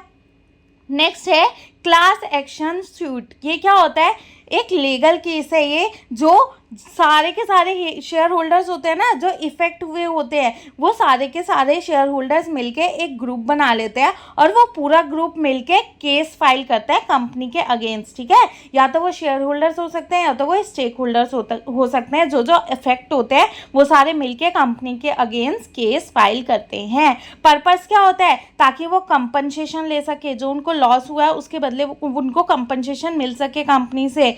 पनिश कॉर्पोरेट रॉन्ग डूइंग, जो रॉन्ग काम हो रहा है कंपनी के अंदर उनको पनिशमेंट मिले। और firmly protect investors right, investors के राइट को प्रोटेक्ट भी करते हैं। एग्जाम्पल्स क्या क्या हो गए इसके, trigger include corporate fraud, misleading financial statement और ग्रॉस मिसमैनेजमेंट। इंडिया में क्या है, कंपनीज एक्ट 2013 के अंदर क्या है, share holders hold explicit power to file class action suit against both companies and their auditors. जो शेयर होल्डर्स है ना, कंपनीज एक्ट 2013 के according share holders explicit power है उनके पास कि वो केस फाइल कर सकते हैं।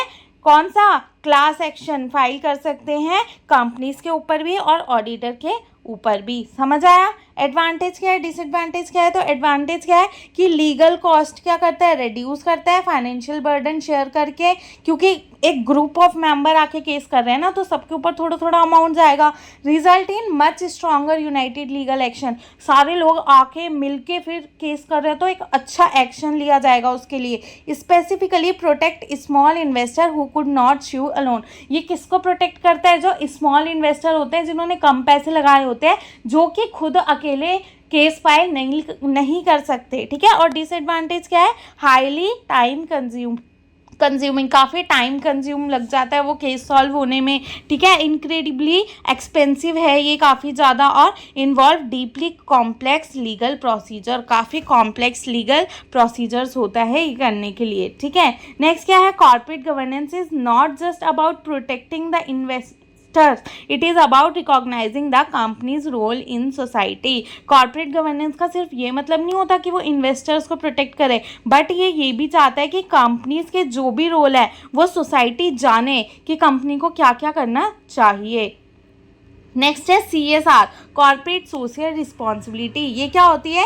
कंपनीज वॉलंटरली, मतलब अपनी मर्जी से, कोई प्रेशर नहीं होता, voluntarily contributing to social welfare and environmental protection. किसके लिए करते हैं? सोशल वेलफेयर के लिए और इन्वायरमेंटल प्रोटेक्शन के लिए कंट्रीब्यूट करते हैं। कौन कौन से एरिया है CSR के? तो इन्वायरमेंट सस्टेनेबिलिटी के लिए काम करते हैं, एजुकेशन में, हेल्थ केयर में, रूरल डेवलपमेंट में और वुमेन एम्पावरमेंट।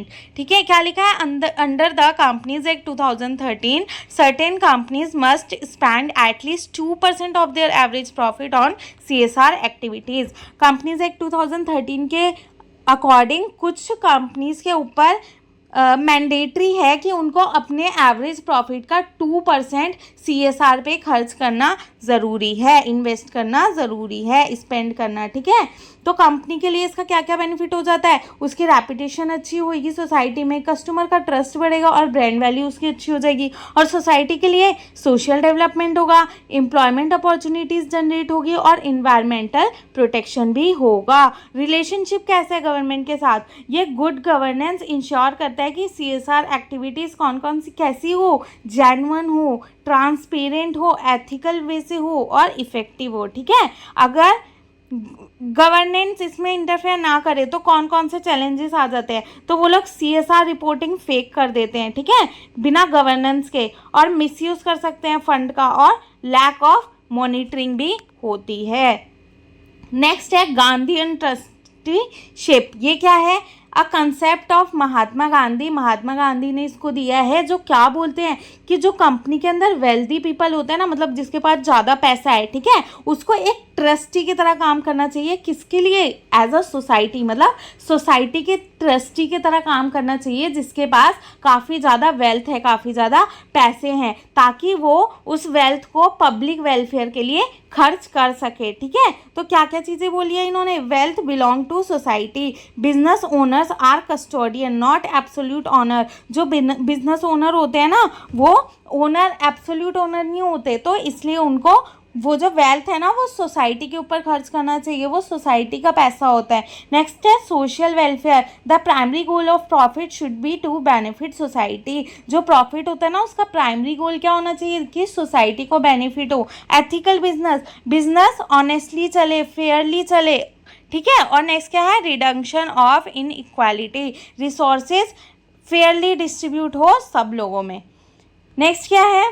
इंपॉर्टेंस क्या क्या है कॉर्पोरेट गवर्नेंस की? एक स्ट्रांगली एथिकल मैनेजमेंट इनकरेज करेगा, ठीक है, प्रमोट करेगा सोशल रिस्पॉन्सिबिलिटी को, और रिड्यूस करेगा किस चीज़ को? रिसोर्स एक्सप्लॉयटेशन और लेबर एक्सप्लॉयटेशन को। कौन कौन सी प्रॉब्लम्स आती है इसमें? ठीक है। High difficult to implement practically, इसको प्रैक्टिकली इम्प्लीमेंट करना बहुत मुश्किल है, बोलने में तो बहुत ईजी है बट करना काफ़ी मुश्किल है। Rely entirely on moral values rather than systematic rules. अगर आपके मॉरल वैल्यूज़ ही वैसे नहीं हैं तो फिर तो नहीं कर पाओगे ना आप CSR। तो ये काफ़ी ज़्यादा मॉरल वैल्यूज़ पे डिपेंड करता है, ना कि सिस्टमेटिक रूल्स के ऊपर। इसके लिए कोई रिस्ट्रिक्शन नहीं होती, कोई लीगल रिस्ट्रिक्शन नहीं है। तो ये सब इसके डिसएडवांटेज हैं। ये सारे जो भी टाइप्स हमने पढ़े हैं इन सब में डिफरेंस बिटवीन है, देख लेना।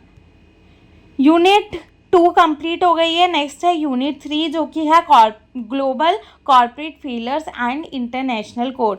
तो कौन कंपनी को डिस्ट्रॉय करता है? अगर आप एथिक्स फॉलो नहीं कर रहे कंपनी के अंदर, ठीक है, इंटरनल कंट्रोल काफ़ी बेकार है, फ्रॉड हो रहा है आपके कंपनी के अंदर, और गवर्नेंस काफ़ी बेकार है, पुअर गवर्नेंस हो रही है, ठीक है, तो इससे किस किस को इम्पैक्ट पड़ जाता है? एम्प्लॉयज़ को जॉब से रिलेटेड प्रॉब्लम हो जाती है, इन्वेस्टर्स के पैसे काफ़ी ज़्यादा वो लॉस हो जाता है, ठीक है, कस्टमर मतलब इकोनॉमिक में कस्टमर को काफ़ी लॉस होता है, और नेशनल इकोनॉमीज़ को भी लॉस होता है, डैमेज होता है। तो काफ़ी सारे केसेस हैं जिसमें जो फेलियर क्या बोलते हैं, कंपनी डिस्ट्रॉय हुई है। तो कौन कौन से केस हैं हम पढ़ते हैं। सबसे पहला है BCCI, जो कि कहाँ का है? UK का। फुल फॉर्म क्या है? Bank of credit and commerce international. कब फाउंड हुआ था? 1972 में। किसने करा था? आगा हसन अभेदी, ठीक है। कहाँ पे ऑपरेट करता है ये? UK में, UAE में, Pakistan, Luxembourg. One of the history biggest banking fraud. ये हिस्ट्री का काफ़ी बड़ा बैंकिंग फ्रॉड है, बैंकिंग के अंदर काफ़ी बड़ा फ्रॉड है। क्या क्या रीजंस थे इनके फेल होने के? क्या क्या रीजंस थे? तो पहला क्या है? Fraud, manipulated. उन्होंने अकाउंट्स को मैनिपुलेट करा था, फेक प्रॉफिट एंड लॉस दिखा रहे थे, और मनी लॉन्ड्रिंग का भी काम कर रहे थे, ठीक है। वीक कंट्रोल, कोई मॉनिटरिंग सिस्टम नहीं था वहाँ पे, कोई देखते नहीं थे कि क्या चल रहा है कंपनी में। इंटरनल ऑडिट काफ़ी ज़्यादा फेल हो गई थी, ठीक है। हिडन रियलिटी क्या थी? कि जो फाइनेंशियल पोजीशन रियलिटी थी ना, उसको छुपा के रखा गया था इन्वेस्टर से और रेगुलेटर से। और लास्ट क्या है? रेगुलेटरी ब्लाइंड स्पॉट, मतलब different regulators across countries fail to properly supervise the bank. जो भी रेगुलेटर्स थे ना, वो फेल हो गए थे बैंक को अच्छे से सुपरवाइज करने में। तो इसका इम्पैक्ट क्या क्या पड़ा था? डिपॉजिटर अपना काफ़ी सारा मिलियंस ऑफ डॉलर पैसे खो चुके थे, 1000 ऑफ एम्प्लॉय की जॉब चली गई थी, और कॉन्फिडेंस चला गया था इंडियन इंटरनेशनल बैंकिंग का, ठीक है। और गवर्नेंस को क्या सीखने को बोला? कि उनको एक अच्छी ऑडिटिंग करनी चाहिए, ट्रांसपेरेंसी की काफ़ी ज़रूरत होनी चाहिए, और प्रॉपर इंटरनेशनल रेगुलेटरी कोऑर्डिनेशन ज़रूरी है काफ़ी ज़्यादा, और बैंक को एथिकल प्रैक्टिसेस फॉलो करने चाहिए। अब इन्होंने झूठ झूठ दिखाया ना, फेक अकाउंट्स दिखाए, तो इन सारे रीजंस की वजह से इसका फेलियर हुआ। नेक्स्ट क्या है? Case file 2 the Maxwell scandal. ये भी UK का है। किसने करा था? Robert Maxwell. Owner of Maxwell scandal थे ये, कम्युनिकेशन कॉरपोरेशन थी। जब उनकी डेथ हो गई ना 1991 में, तब पता चला कि उन्होंने पैसे चुराए हैं एम्प्लॉय पेंशन फंड के। तब क्या पता चला कि उन्होंने पैसे चुरा लिए हैं EPF फंड के। तो इसके रीज़न क्या क्या है फेल होने के? तो पहला है मिसयूज ऑफ फंड। उन्होंने secretly use employ pension fund for personal business. जो एम्प्लॉय पेंशन फंड था ना, उसको अपने पर्सनल बिजनेस के लिए यूज़ किया था। Maxwell had complete control, board member could not challenge him. वो जो कंपनी थी ना कम्युनिकेशन की, वहाँ पे मैक्सवेल का पूरा कंट्रोल था। जो भी वहाँ पे बोर्ड मेंबर थे उनका कोई कंट्रोल नहीं था, और ना ही वो उनको चैलेंज कर सकते थे। जीरो ओवरसाइट, मतलब लैक ऑफ इंडिपेंडेंट डायरेक्टर, कोई इंडिपेंडेंट डायरेक्टर नहीं था। पुअर मॉनिटरिंग हो रही थी, ऑडिटिंग बेकार हो रही थी, और बोर्ड मेंबर भी इतने अच्छे नहीं थे, ठीक है। तो यहाँ पे क्या कहा था कि ओनरशिप और मैनेजमेंट दोनों एक दूसरे से डिफरेंट थे, अलग थे ना। सब कुछ क्या कर रहा था? जो ओनर था वही सब कुछ कर रहा था ना, रॉबर्ट मैक्सवेल ही सब कुछ कर रहा था। फॉल आउट क्या क्या हुआ इससे? डैमेज, एम्प्लॉय रिटायरमेंट सेविंग खो चुके थे, और पब्लिक ट्रस्ट कंपनी से चला गया। गवर्नमेंट लेसन क्या क्या मिला? इंडिपेंडेंट डायरेक्टर की नीड होनी चाहिए, प्रोटेक्शन होना चाहिए था एम्प्लॉय फंड का, separation of ownership and management. उस टाइम इन दोनों के बीच में कोई सेपरेशन नहीं था, मतलब ओनरशिप और मैनेजमेंट एक ही थी। तो गवर्नेंस लेसन में क्या पता चला कि ओनरशिप और मैनेजमेंट के बीच में सेपरेशन होना ज़रूरी है। इस टाइम पे दोनों के बीच में सेपरेशन नहीं थी ना, तभी तो सारा डिसीजन ओनर ले रहा था। और नेक्स्ट क्या है? Strong board supervision is necessary. Next case क्या है? इनरॉन USA।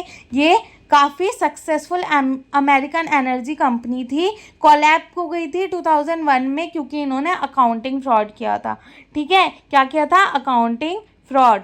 स्पेशल पर्पस एंटिटीज, देखते हैं क्या करा था इन्होंने। अकाउंटिंग मैनिपुलेशन करा था। Enron hid that through special purpose entities and reported false profit. इन्होंने झूठ झूठ प्रॉफिट दिखा के डेप्ट ले लिया था स्पेशल पर्पस एंटिटी से। ठीक है, और एथिकल रोड क्या था? Top management intentionally mislead investor. जो इन्वेस्टर थे ना, उनको टॉप मैनेजमेंट ने इंटेंशनली मतलब अपनी मर्जी से मिसलीड किया। फेलियर्स क्या क्या हुए? Auditor complicity, external auditor Arthur Andersen fail to report the fraud. जो ऑडिटर आया था ना, वो फ्रॉड रिपोर्ट नहीं कर पाया। और sleeping board of director fail to monitor management properly. Board of director भी मैनेजमेंट मॉनिटर करने में फेल हो गए थे। इम्पैक्ट क्या पड़ा इसका? 1000 ऑफ एम्प्लॉयज़ लॉस जॉब। काफ़ी सारे एम्प्लॉयज़ ने अपनी जॉब खो दी, काफ़ी सारे पैसे खो दिए। और जो आर्थर एंडरसन, उसने अपने ऑडिट फर्म से कोलैप्स कर लिया। लेसन क्या मिला? एथिकल अकाउंटिंग होनी चाहिए, इंपॉर्टेंस पता चला एथिकल अकाउंटिंग का। Auditor must remain independent, auditor को इंडिपेंडेंट रहना चाहिए। Board should actively supervise management, board को एक्टिवली बेसिस पे सुपरवाइज करना चाहिए मैनेजमेंट को। क्या कर रहा था? बोर्ड सो रहा था ना, बोर्ड ने तो मॉनिटर ही नहीं करा कि क्या हो रहा था, तो उसको क्या करना चाहिए? एक्टिवली सुपरवाइज करना चाहिए। और transparency in financial reporting is essential. Financial reporting क्या क्या हो रहा है उसका ट्रांसपेरेंसी होना चाहिए। नेक्स्ट क्या केस है? वर्ल्डकॉम यूएसए। ये क्या था? लार्ज टेलीकम्युनिकेशन कंपनी थी यूएसए के अंदर। 2002 में क्या पता लगा कि ये काफ़ी बड़ा अकाउंटिंग फ्रॉड कर रही है, अकाउंटिंग स्कैंडल कर रही है। फॉल्स मतलब entries, disguise expenses, assets, expenses को एज अ असेट्स दिखाया गया, प्रॉफिट को बढ़ा के दिखाया गया। ठीक है, तो क्या क्या हुआ था, मतलब क्यों हुआ था ये सारी चीज़ें? फॉल्स एंट्रीज दिखाई गई, एक्सपेंस को असेट्स की तरह और प्रॉफिट को बढ़ा के दिखाया गया। फेलियर का रीज़न ये है, pressure for high profit. Management wanted to show continuous growth.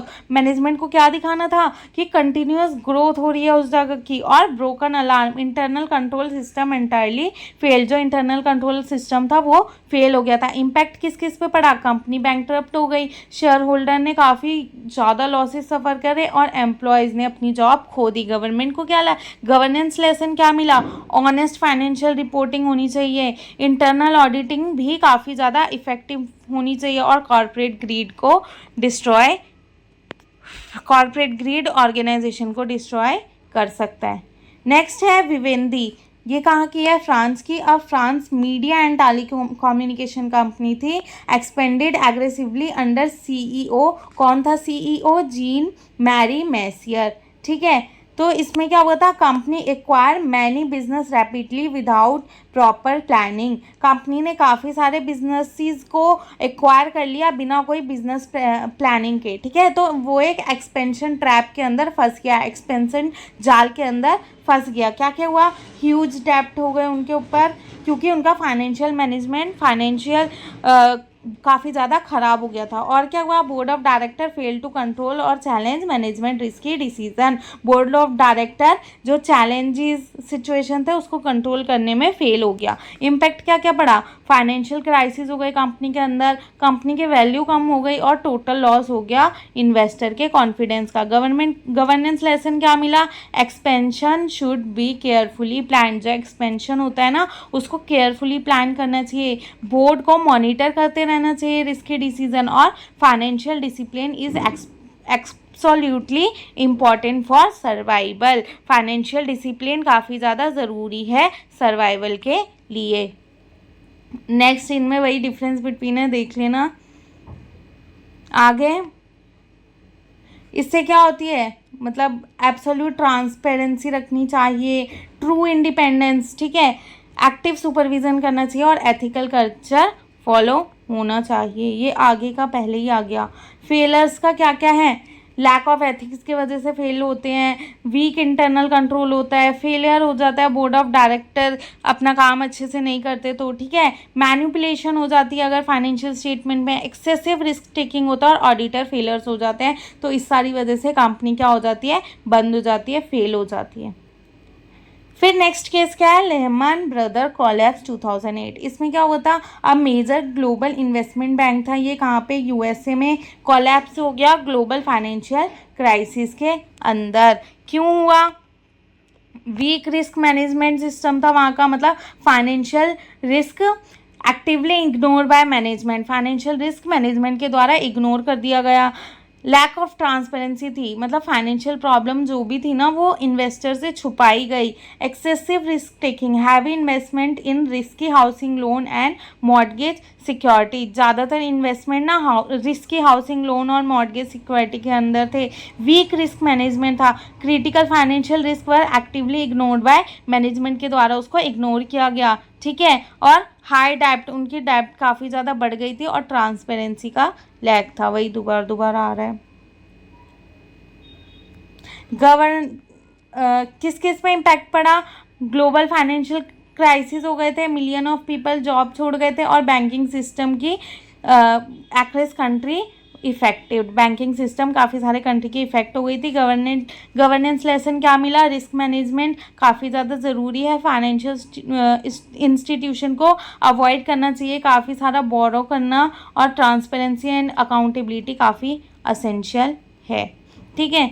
Next क्या है, इवैल्यूएशन कैसे हुआ, गवर्नेंस का इवैल्यूएशन कैसे कैसे हुआ। तो सबसे पहले 1992 में यूके में क्या हुआ, मैक्सवेल एंड जो बीसीसीआई के फेलियर्स हुए ना, स्कैंडल्स हुए, उसके बाद क्या हुआ, sir Adrian Cadbury commitment report आई 1992 में, ये first major corporate governance code थी, ठीक है। उसके बाद 1999 में क्या आई, एक ग्लोबल बेसिस पे इंटरनेशनल स्टैंडर्डाइजेशन आया, OCED principle a framework the global corporation, ठीक है।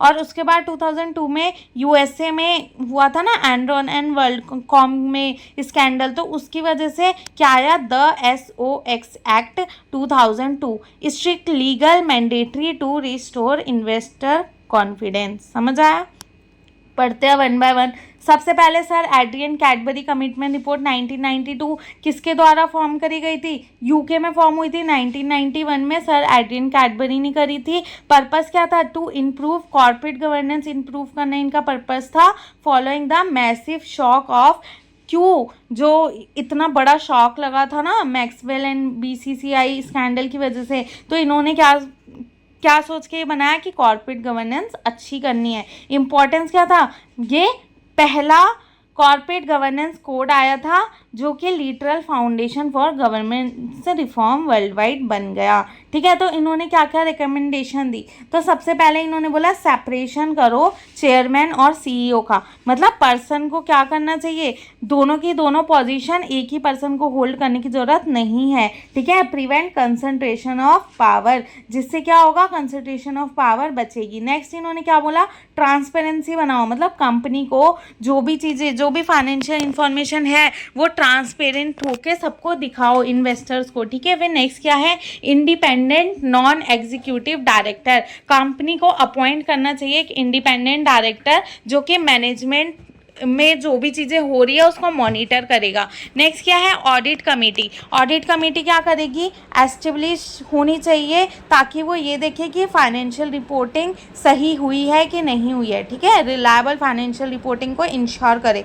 और लास्ट क्या है, इंटरनल कंट्रोल सिस्टम, एक कंट्रोल मैकेनिज्म बनाना चाहिए कंपनी के अंदर इंटरनली। ये सारी रिकमेंडेशन दी गई थी इन्होंने, ठीक है, कैडबरी के द्वारा। नेक्स्ट है SOX एक्ट 2002, सर्बेन्स ऑक्सले ने दी थी, ठीक है।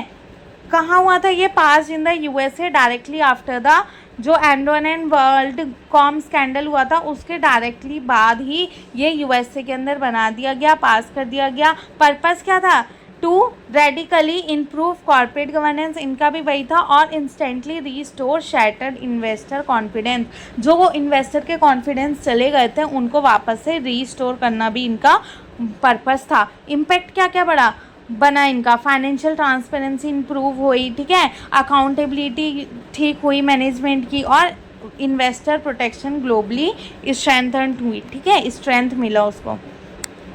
प्रोविजंस क्या क्या थे, मतलब SOX एक्ट ने क्या क्या प्रोविज़न दिए, क्या क्या रिकमेंडेशन दी, वही।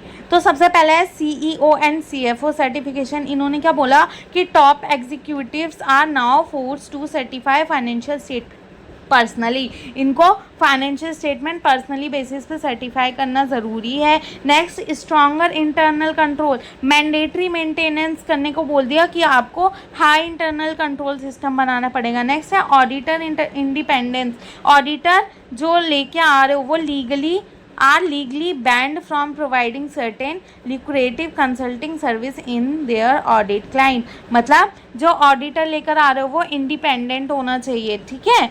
नेक्स्ट है फॉर्मेशन ऑफ ऑडिट कमेटी, एक प्रॉपर अच्छी इंडिपेंडेंट ऑडिट कमेटी बनाओ जो कि मैंडेटरी है, और स्ट्रिक्ट पनिशमेंट, अगर कोई हैवी पेनल्टीज लगाओ अगर कोई फ्रॉड और फॉल्स रिपोर्टिंग की जा रही है तो।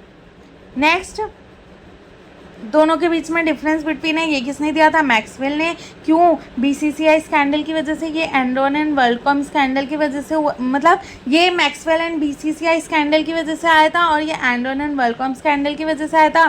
प्रिंसिपल बेस्ड था, voluntary code of best practices था, बट ये रूल बेस्ड था, मतलब ये रूल है, स्ट्रिक्टली था बाय रूल। ये स्ट्रक्चरल बैलेंस था, सेपरेटिंग करने को लोग बोला था इन्होंने CEO को और चेयर को, और इसने क्या बोला था, पर्सनल लायबिलिटी है कि आपको सर्टिफिकेट लेना पड़ेगा, और ये क्या था, कॉम्प्ली और एक्सप्लेन, ये बता रहा था और ये लीगल पेनल्टीज लगा रहा था अगर कोई फॉलो नहीं कर रहा था। नेक्स्ट क्या है, OECD प्रिंसिपल, ये क्या है, organisation for economic corporation and development, first issued in 1999 में आया था ये पहली बार। क्यों आया था, ताकि provides the definitive international standard for good corporate governance, एक अच्छा इंटरनेशनल स्टैंडर्ड दे सके ताकि एक अच्छी गवर्नेंस हो सके, कॉर्पोरेट गवर्नेंस। इंपॉर्टेंस क्या क्या है, यूनिवर्सली एक्सेप्टेड है, मतलब ग्लोबली, और हेल्प करता है कंट्रीज़ को इम्प्रूव करने में उनके गवर्नेंस सिस्टम को, और ये भी इनकरेज करता है कि ट्रांसपेरेंसी और अकाउंटेबिलिटी अच्छी हो कंपनीज़ की। नेक्स्ट क्या है, 5 पिलर्स हैं, फ्रेमवर्क हैं जो OECD ने दिए हैं। पहला क्या है, राइट ऑफ शेयर होल्डर्स, मतलब must receive fair treatment and possesses clear voting right. जो शेयर होल्डर्स है ना उनको उनका राइट मिलना चाहिए कि उनको फेयर ट्रीटमेंट मिले और उनको एक अच्छा वोटिंग राइट मिले। इक्विटेबल ट्रीटमेंट, जो भी माइनॉरिटी शेयर होल्डर्स हैं उनको अलग सा फील नहीं कराना, उनको भी प्रोटेक्टेड फील हो, मतलब उनके साथ कोई डिस्क्रिमिनेशन ना हो, ये बोला उन्होंने। फिर रोल ऑफ स्टेक होल्डर, मतलब द वाइडर कम्युनिटी, जैसे एम्प्लॉयज़ हो गए, क्रेडिटर हो गए, कस्टमर हो गए, इन सब का भी रिस्पेक्ट करना चाहिए। नेक्स्ट है ट्रांसपेरेंसी और डिस्क्लोजर, कंपनी ऑब्लिगेटेड है कि वो एक्यूरेट इन्फॉर्मेशन शो करे, और रिस्पॉन्सिबिलिटी ऑफ द बोर्ड, जो भी चीज़ें वहाँ पे हो रही है वो गाइड और मॉनिटर करे मैनेजमेंट को इफ़ेक्टिवली, ठीक है।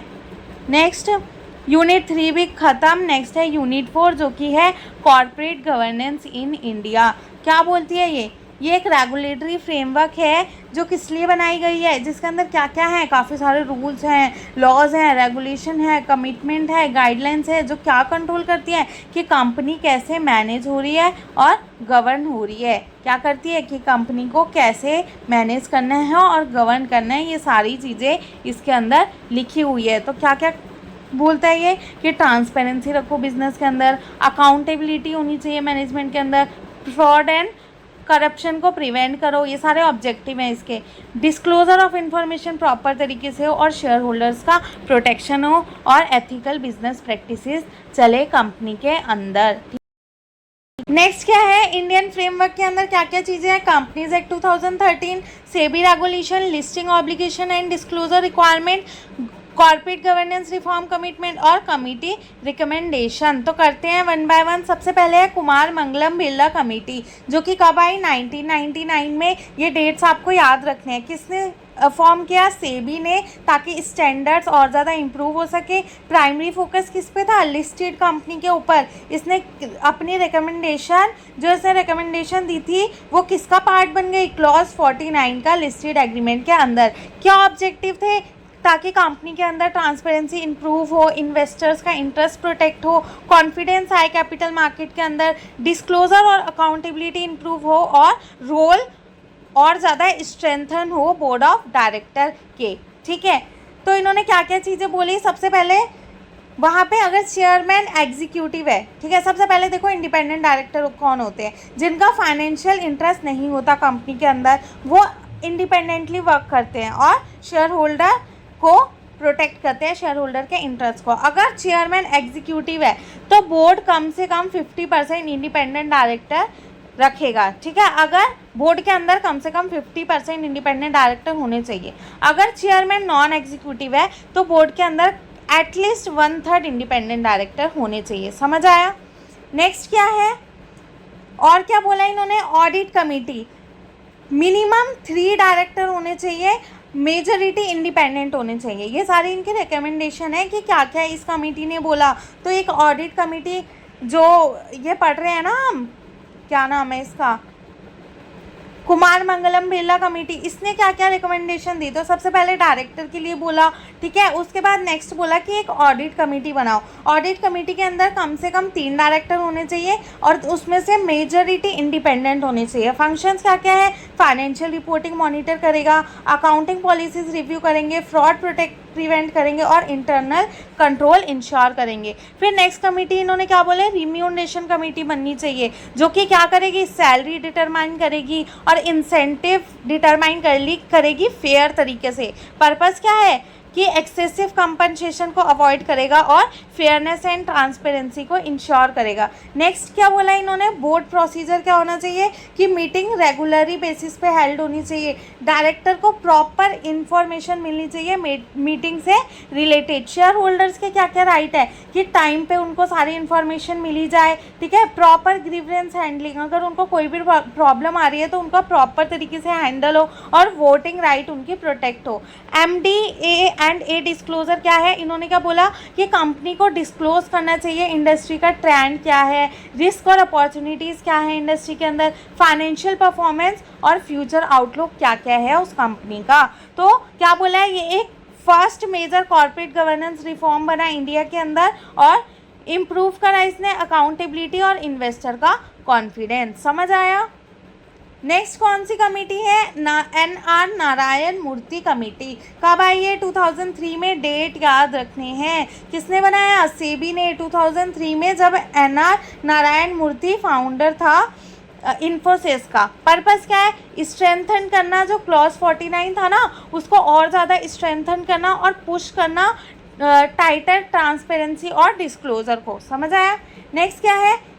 क्या क्या बोला इन्होंने? सबसे पहले स्ट्रेंथनिंग ऑडिट, कि फाइनेंशियल स्टेटमेंट को केयरफुली रिव्यू करा जाना चाहिए, मॉनिटर करना चाहिए इंटरनल कंट्रोल सिस्टम को स्ट्रिक्टली बेसिस पे और absolute independent of director ensure करो। रिलेटेड पार्टी ट्रांजैक्शन, मतलब कंपनी, सब्सिडरीज, रिलेटिव्स और directors, this transactions must be fully disclose. जो भी ट्रांजैक्शन हो रहे हैं आपस में वो सारे फुली डिस्क्लोज होने चाहिए, ट्रांसपेरेंट होने चाहिए और प्रॉपरली अप्रूव्ड होने चाहिए। नेक्स्ट क्या बोला? Risk management, company must identify financial, operational and market risk. Company को सारे के सारे रिस्क आइडेंटिफाई करनी चाहिए। बोर्ड क्या करेगा? ये मॉनिटर करेगा कि रिस्क मैनेजमेंट सिस्टम कैसा चल रहा है। नेक्स्ट है whistle blower policy, employ must be able to report fraud, corruption and misconduct. जो भी एम्प्लॉयज़ हैं वो बिना डरे, बिना पनिशमेंट के डर के वो लोग फ्रॉड, करप्शन और मिसकंडक्ट का रिपोर्ट कर पाएँ। ठीक है, ये सारी चीज़ें का बोला उन्होंने। फिर दोनों में डिफरेंस बिटवीन है, ये कब आया? 1999 में, ये 2003 में। एस्टेब्लिशिंग द फाउंडेशन, ये टाइट करा इसने कंट्रोल को, ठीक है।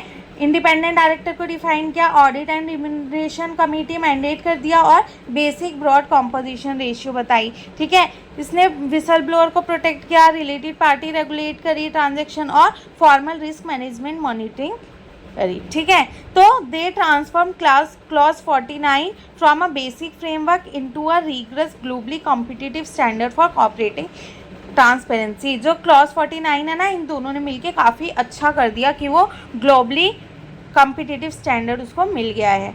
नेक्स्ट क्या बोला, ये वही है।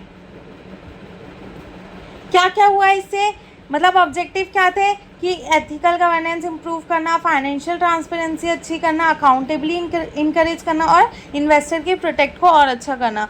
इम्प्रूव क्या क्या किया, अकाउंटिंग ट्रीटमेंट इंप्रूव करी, कंटिजेंट लाइबिलिटी रिस्क फैक्टर और management analysis.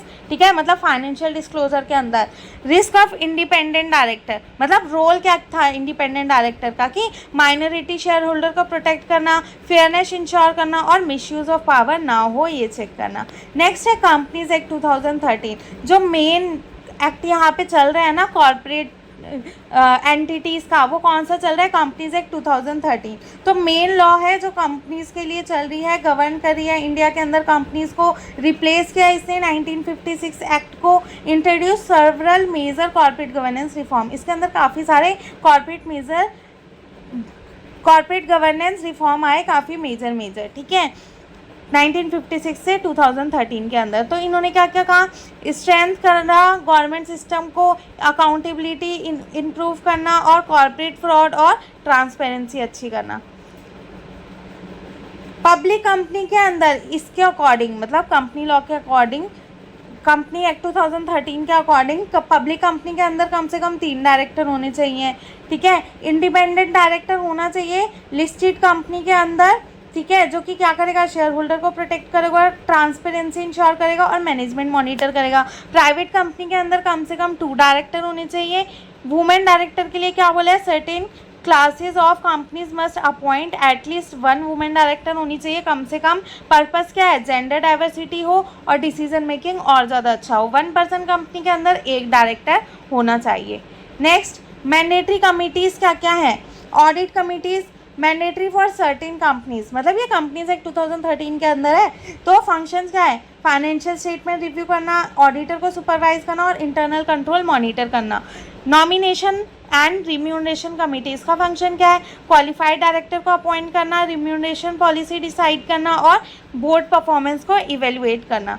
Next, corporate social responsibility, कुछ कंपनियां स्पेंड करनी चाहिए, मतलब 2% of average profit CSR activities पे स्पेंड करनी चाहिए। कौन कौन से सेक्टर पे, एजुकेशन, हेल्थ, इन्वायरमेंट और पॉवर्टी रिडक्शन पे। ठीक है, नेक्स्ट है विसल ब्लोअर पॉलिसी या विजिल मैकेनिज्म, मतलब company must establish system to report unethical behaviour. Company को एक ऐसा सिस्टम बनाना चाहिए ताकि वो रिपोर्ट कर पाए अनएथिकल बिहेवियर, जैसे फ्रॉड डिटेक्ट करने के लिए और ऑनेस्टी इंकरेज करने के लिए। नेक्स्ट, डायरेक्टर की ड्यूटीज़ क्या क्या हैं, उनको ऑनेस्टली एक्ट करना चाहिए, कॉन्फ्लिक्ट ऑफ इंटरेस्ट को अवॉइड करना चाहिए और वर्क करना चाहिए कंपनीज़ के बेस्ट के लिए, ना कि अपने खुद के पर्सनल इंटरेस्ट के लिए। फाइनेंशियल स्टेटमेंट एंड ऑडिट का क्या है, कंपनीज़ को एक ट्रू फाइनेंशियल स्टेटमेंट बनानी चाहिए, ऑडिट रेगुलरली करना चाहिए और अकाउंटिंग स्टैंडर्ड्स फॉलो करनी चाहिए। फिर माइनॉरिटी शेयर होल्डर के प्रोटेक्शन के लिए क्या कहा गया है कि ऑपरेशन हो,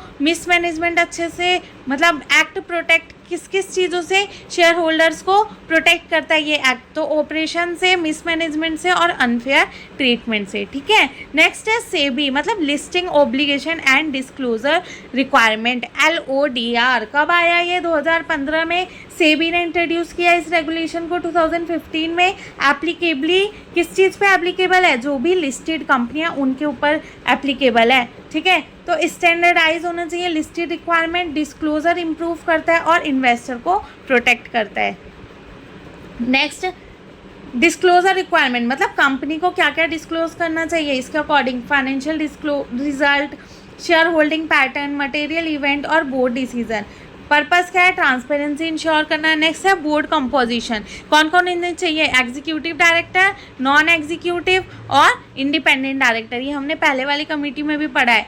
फिर नेक्स्ट क्या है, ऑडिट कमेटी होनी चाहिए, ये सारी इनकी मतलब इसके अंदर दिया गया है रिकमेंडेशन या प्रिंसिपल जो बोल दो। ऑडिट कमेटी मतलब लिस्टेड कंपनी के लिए मैंडेटरी है, फाइनेंशियल रिपोर्टिंग ओवरसाइट करेगी, देखेगी, फाइनेंशियल रिपोर्टिंग, इंटरनल ऑडिट को रिव्यू करेगी और फ्रॉड प्रिवेंशन करेगी। Related party transaction require proper approval and full disclosure, एक प्रॉपर अप्रूवल और हर चीज़ का फुल डिस्क्लोजर काफ़ी ज़्यादा रिक्वायर है। पर्पस क्या है, मिसयूज़ ऑफ कंपनी रिसोर्सेज ना हो। शेयर होल्डर्स ग्रीवेंस कमेटी बननी चाहिए ताकि इन्वेस्टर की कंप्लेन सॉल्व हो सके, ट्रांसफ़र इशू शेयर करा जा सके और डिविडेंड प्रॉब्लम सॉल्व करी जा सके।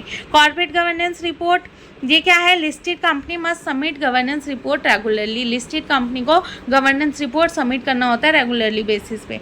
नेक्स्ट है कॉर्पोरेट गवर्नेंस रिपोर्ट के बारे में, वही है लिस्टेड कंपनी को गवर्नेंस रिपोर्ट रेगुलरली बेसिस पे सबमिट करना होता है। कंटेक्स्ट क्या क्या है इसमें, बोर्ड कंपोजिशन होना चाहिए, कमेटी की डिटेल, अटेंडेंस और compliance status. Next insider trading regulation, ये सब LODR के अंदर ही है। Using confidential information for personal profit, अपने खुद के प्रॉफिट के लिए कॉन्फिडेंशियल इन्फॉर्मेशन का यूज़। तो LODR ने क्या प्रमोट किया कि फेयर ट्रेडिंग और इक्वल इन्फॉर्मेशन एक्सेस हो, सब लोगों के पास इक्वल इन्फॉर्मेशन जाए।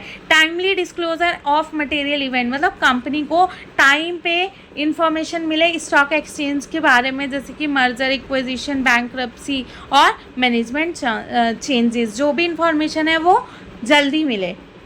नेक्स्ट है इंपॉर्टेंस क्या क्या है इसका, इन्वेस्टर की कॉन्फिडेंस बढ़ाता है, ट्रांसपेरेंसी अच्छे करता है, मार्केट डिसिप्लिन अच्छा करता है और स्ट्रेंथन करता है गवर्नमेंट स्टैंडर्ड्स। इंपॉर्टेंस ना ज़्यादातर सब में सेम ही है, ठीक है। नेक्स्ट क्या है, उदय कोटक कमेटी, कब आई है, 2017 में सेबी ने बनाई है ये भी उदय कोटक कमेटी। चेयरमैन कौन है, उदय कोटक। पर्पस क्या है, कॉर्पोरेट गवर्नेंस को इम्प्रूव करना लिस्टेड कंपनीज में और ट्रांसपेरेंसी एंड अकाउंटेबिलिटी इन्हेंस करना। रिकमेंडेशन क्या क्या दी इन्होंने, separation of chairman and CEO, chairman और CEO का सेपरेशन होना चाहिए। Increase number of independent director, independent director को इंक्रीज करना चाहिए नंबर में। Enhance role of audit committee, role of audit committee बढ़ानी चाहिए। डिस्क्लोजर रिक्वायरमेंट को इम्प्रूव करना चाहिए, जो सब्सिडरी ओवरसाइट होती है उसको और ज़्यादा स्ट्रेंथ करना चाहिए। और पार्टिसिपेशन ऑफ शेयर होल्डर, जो भी डिसीजंस या जो भी चीज़ें हो रही है उसमें शेयर होल्डर्स का पार्टिसिपेशन होना चाहिए। सेपरेशन ऑफ चेयरमैन, 1 by 1 सब कर रहे हैं हम, and CEO, the role of chairman and chief executive officer should be separated, इन दोनों के रोल को सेपरेट करना चाहिए। पर्पस क्या है, ताकि कंसंट्रेशन ऑफ पावर एंड मतलब कंसंट्रेशन ऑफ पावर इम्प्रूव हो और बचे और इम्प्रूव हो check and balances. Number of independent director increase करने चाहिए। कंपनी ने क्या रिकमेंड किया है कि स्ट्रॉन्गर बोर्ड इंडिपेंडेंस होना चाहिए ताकि बेटर डिसीजन मेकिंग हो और मैनेजमेंट डोमिनेंस कम हो। नेक्स्ट क्या बोला है इन्होंने, इन्हेंस करो ऑडिट कमेटी का रोल ताकि वो फाइनेंशियल स्टेटमेंट मॉनिटर करे, इंटरनल कंट्रोल करे और रिस्क मैनेजमेंट करे। डिस्क्लोजर रिक्वायरमेंट इंप्रूव करो, कंपनी को group structure, related party transaction, board evaluation report, इन सबको डिस्क्लोज करना मैंडेटरी है। स्ट्रेंथनिंग सब्सिडरी ओवरसाइट, मतलब parent company should monitor subsidiaries properly. जो पेरेंट कंपनी होते हैं ना, जैसे होल्डिंग और सब्सिडरी कंपनी, तो पेरेंट कंपनी जो होता है उनको सब्सिडरी वगैरह को मॉनिटर करना चाहिए प्रॉपरली। और पर्पस क्या होता है कि हिडन फ्रॉड और अकाउंटेबिलिटी को इम्प्रूव करना। नेक्स्ट क्या है, पार्टिसिपेशन होना चाहिए शेयर होल्डर्स का, मतलब इंस्टीट्यूशनल इन्वेस्टर्स को एक्टिवली पार्टिसिपेट करना चाहिए गवर्नेंस के अंदर। ये क्या प्रमोट करेगा, अकाउंटेबिलिटी और बेटर मॉनिटरिंग। नेक्स्ट क्या है, minimum number of board meeting होनी चाहिए, मतलब board should meet regularly for effective governance. Board को रेगुलर बेसिस पे मीट करना चाहिए, यहाँ पे मैक्सिमम मिनिमम नंबर नहीं होगा, मतलब रेगुलर बेसिस पे उनको मीट करना चाहिए। इंपॉर्टेंस क्या है, गवर्नेंस स्टैंडर्ड्स और ज़्यादा मॉडर्नाइज हो गई हैं, इस वजह से इंक्रीज़ हो गया बोर्ड का अकाउंटेबिलिटी, ट्रांसपेरेंसी इंप्रूव हो गई है और इन्वेस्टर की प्रोटेक्शन भी स्ट्रेंथन हो गई है। ठीक है, तो यूनिट 4 का नेक्स्ट है इंपॉर्टेंस क्या क्या है कॉर्पोरेट गवर्नेंस फ्रेमवर्क का। तो ट्रांसपेरेंसी वही अच्छी होगी, अकाउंटेबिलिटी अच्छी होगी, एथिकल बिजनेस चलेगा, फ्रॉड से बचेंगे, इन्वेस्टर प्रोटेक्शन होगा और इकोनॉमिक ग्रोथ और गुड गवर्नेंस। यूनिट 4 कंप्लीट हो गई है, यूनिट 5 स्टार्ट करते हैं, जो कि है पहला topic meaning of corporate failure. Corporate failure कब होता है, जब कंपनी अनेबल हो जाती है उसके ऑब्जेक्टिव अचीव करने में और सफ़र करती है हैवी लॉसेस से, बैंकरप्सी से, फ्रॉड से, क्लोजर से, तो उनका क्या हो जाता है, फेलियर हो जाता है। ठीक है, तो किस किस वजह से होता है corporate failure? Poor management, fraud and corruption, weak internal control, काफ़ी ज़्यादा डेप्ट हो जाए उनके ऊपर, ठीक है, और अनएथिकल बिजनेस प्रैक्टिसेस हो तो उस वजह से फेलियर हो जाता है। लैक ऑफ ट्रांसपेरेंसी रखे और बोर्ड ऑफ डायरेक्टर का फेलियर हो जाए। कॉर्पोरेट स्कैम क्या होता है? ये एक इलीगल और अनएथिकल एक्ट है जो कंपनी मैनेजमेंट के द्वारा किया जाता है। एक इलीगल एक्ट है जो कंपनी मैनेजमेंट करती है ताकि वो अपना पर्सनल बेनिफिट ले सके। कैसे? इन्वेस्टर के ऊपर चीट करके, कस्टमर के ऊपर चीट करके, बैंक्स, एम्प्लॉयज़ और गवर्नमेंट के ऊपर चीट करके। ठीक है, एग्जाम्पल क्या हो गए? जैसे फॉल्स अकाउंटिंग दिखा दी, फाइनेंशियल स्टेटमेंट फेक दिखा दिए, मिसयूज़ करा जा रहा है कंपनी के पैसों का, इनसाइडर ट्रेडिंग हो रही है या लोन फ्रॉड हो रहा है। सत्यम कंप्यूटर सर्विसेज स्कैम है, इसमें क्या हुआ था? ये क्या है? Satyam scam is called India biggest accounting fraud. ये इंडिया का सबसे बड़ा अकाउंटिंग फ्रॉड है। कंपनी कौन सी थी? सत्यम कंप्यूटर सर्विस लिमिटेड। ठीक है, फाउंडर कौन था इसका? रामालिंगा राजू। आपको डेट, फाउंडर, ईयर, ये सारी चीज़ें याद रखनी है, और क्या हुआ था, रिकमेंडेशन क्या दी थी, ये सारी मैंडेटरी चीज़ें याद रखनी है। ईयर ऑफ स्कैम एक्सपोजर, कब स्कैम का पता लगा था? 2009 में। क्या हुआ था? रामालिंगा राजू ने क्या किया था? कंपनी अकाउंट्स को मैनिपुलेट किया था काफ़ी सालों तक। ठीक है, तो कंपनी ने क्या क्या चीज़ें गलत दिखाई थी? फेक प्रॉफिट दिखाए थे, फेक कैश बैलेंस दिखाए थे, असेट्स फॉल्स दिखाए थे और इन्फ्लेटेड रेवेन्यू दिखाए थे बढ़ते हुए, पर ऐसा कुछ हो नहीं रहा था।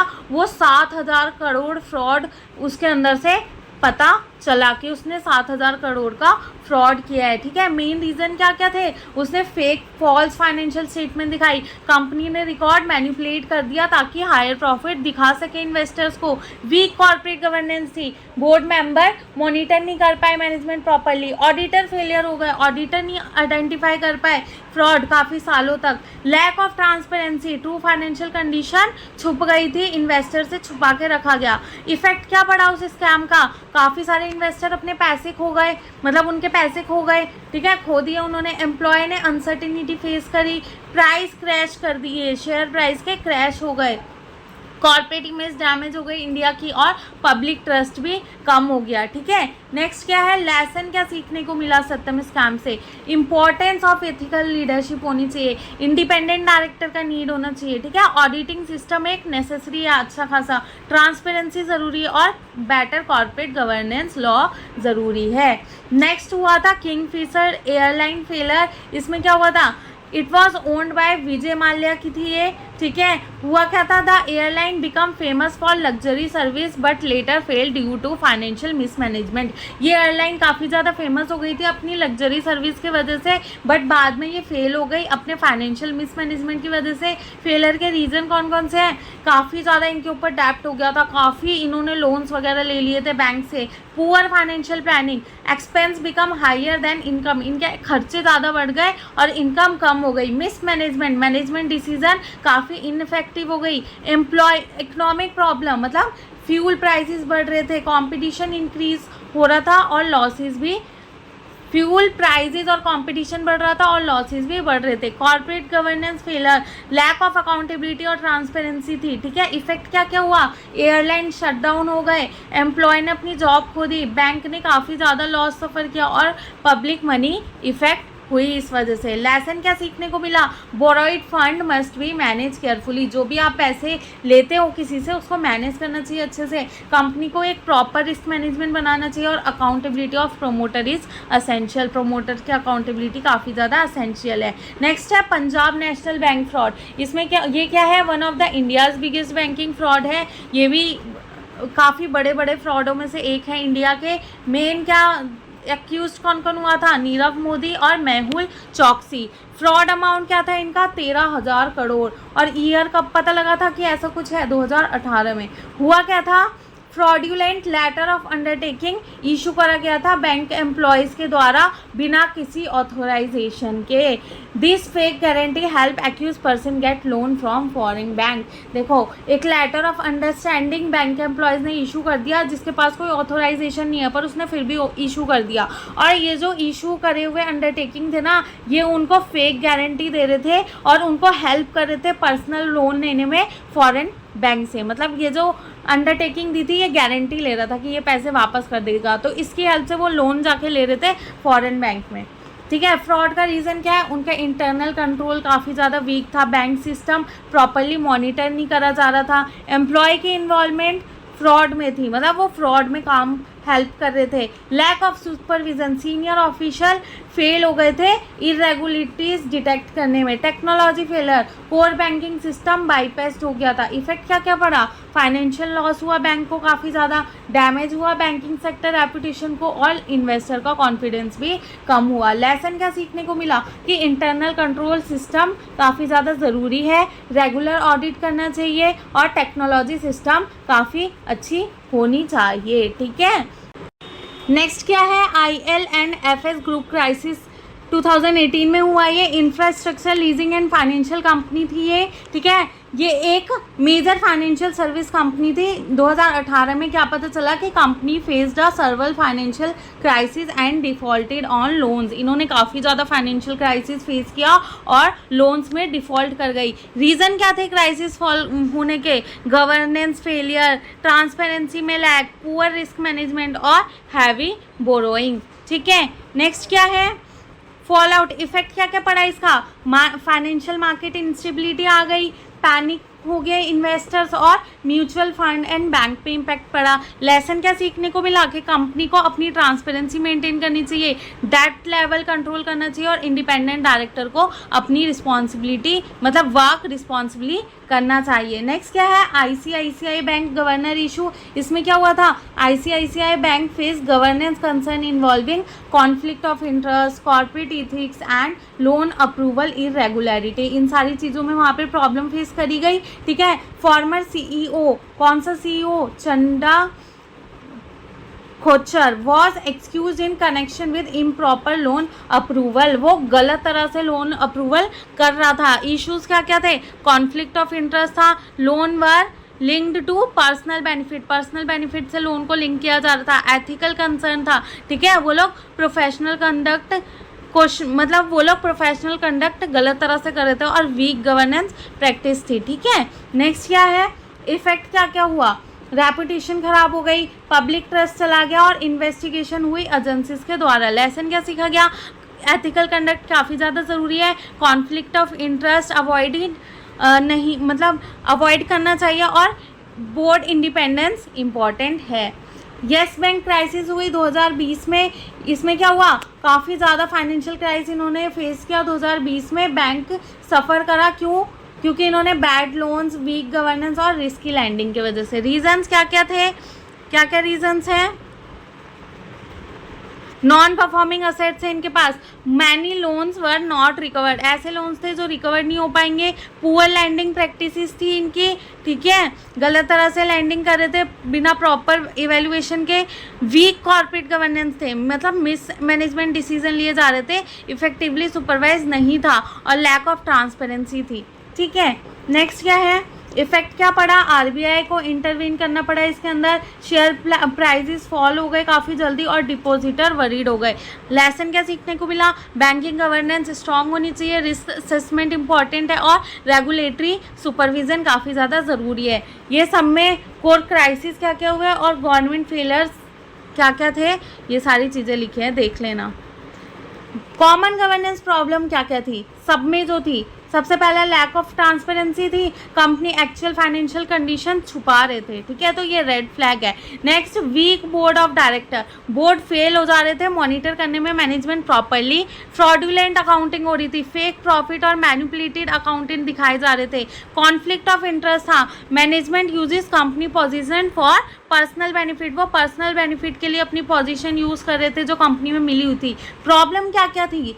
Week internal control, internal control काफ़ी बेकार था। ठीक है, फ्रॉड रिस्क काफ़ी ज़्यादा बढ़ रहे थे, excessive risk taking, companies risky decision ले रही थी ताकि प्रॉफिट अर्न कर सके, ऑडिटर फेल हो रहे थे फ्रॉड आइडेंटिफाई करने में, और lack of ethical leadership, unethical behaviour company की रेपुटेशन खराब कर रहा था। इंपॉर्टेंस क्या क्या है कॉर्पोरेट गवर्नेंस की? ट्रांसपेरेंसी अच्छा करता है, शेयर होल्डर को प्रोटेक्ट करता है, फ्रॉड प्रोटेक्ट करता है, ठीक है, अकाउंटेबिलिटी अच्छी करता है, इन्वेस्टर का कॉन्फिडेंस अच्छा करता है, और एथिकल बिजनेस प्रैक्टिसेस इंश्योर करता है, ठीक है। नेक्स्ट क्या है? मेजर्स क्या क्या है फेलियर्स को प्रिवेंट करने के? तो पहला है स्ट्रॉन्ग इंटरनल कंट्रोल होना चाहिए, कंपनी के अंदर फाइनेंशियल एक्टिविटीज़ केयरफुली मॉनिटर होनी चाहिए, इंडिपेंडेंट डायरेक्टर होने चाहिए, मतलब इंडिपेंडेंट डायरेक्टर को सुपरवाइज करना चाहिए, मैनेजमेंट अच्छी ऑनेस्टली तरीके से, इफेक्टिव ऑडिटिंग होनी चाहिए, इंटरनल और एक्सटर्नल ऑडिट दोनों को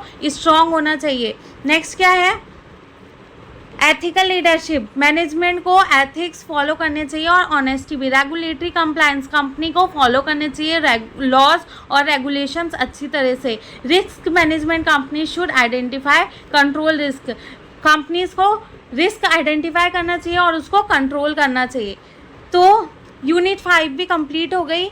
फाइनली हमारी इस सब्जेक्ट की भी वन शॉट मैराथन कंप्लीट हो गई। Thank you so much for watching this video. अगर आपको इस वीडियो की PDF चाहिए तो आप टेलीग्राम चैनल ज्वाइन कर सकते हो, और आप लोग चैनल सब्सक्राइब नहीं करते तो please subscribe my channel. Content अगर अच्छा लगे हो तो थैंक यू।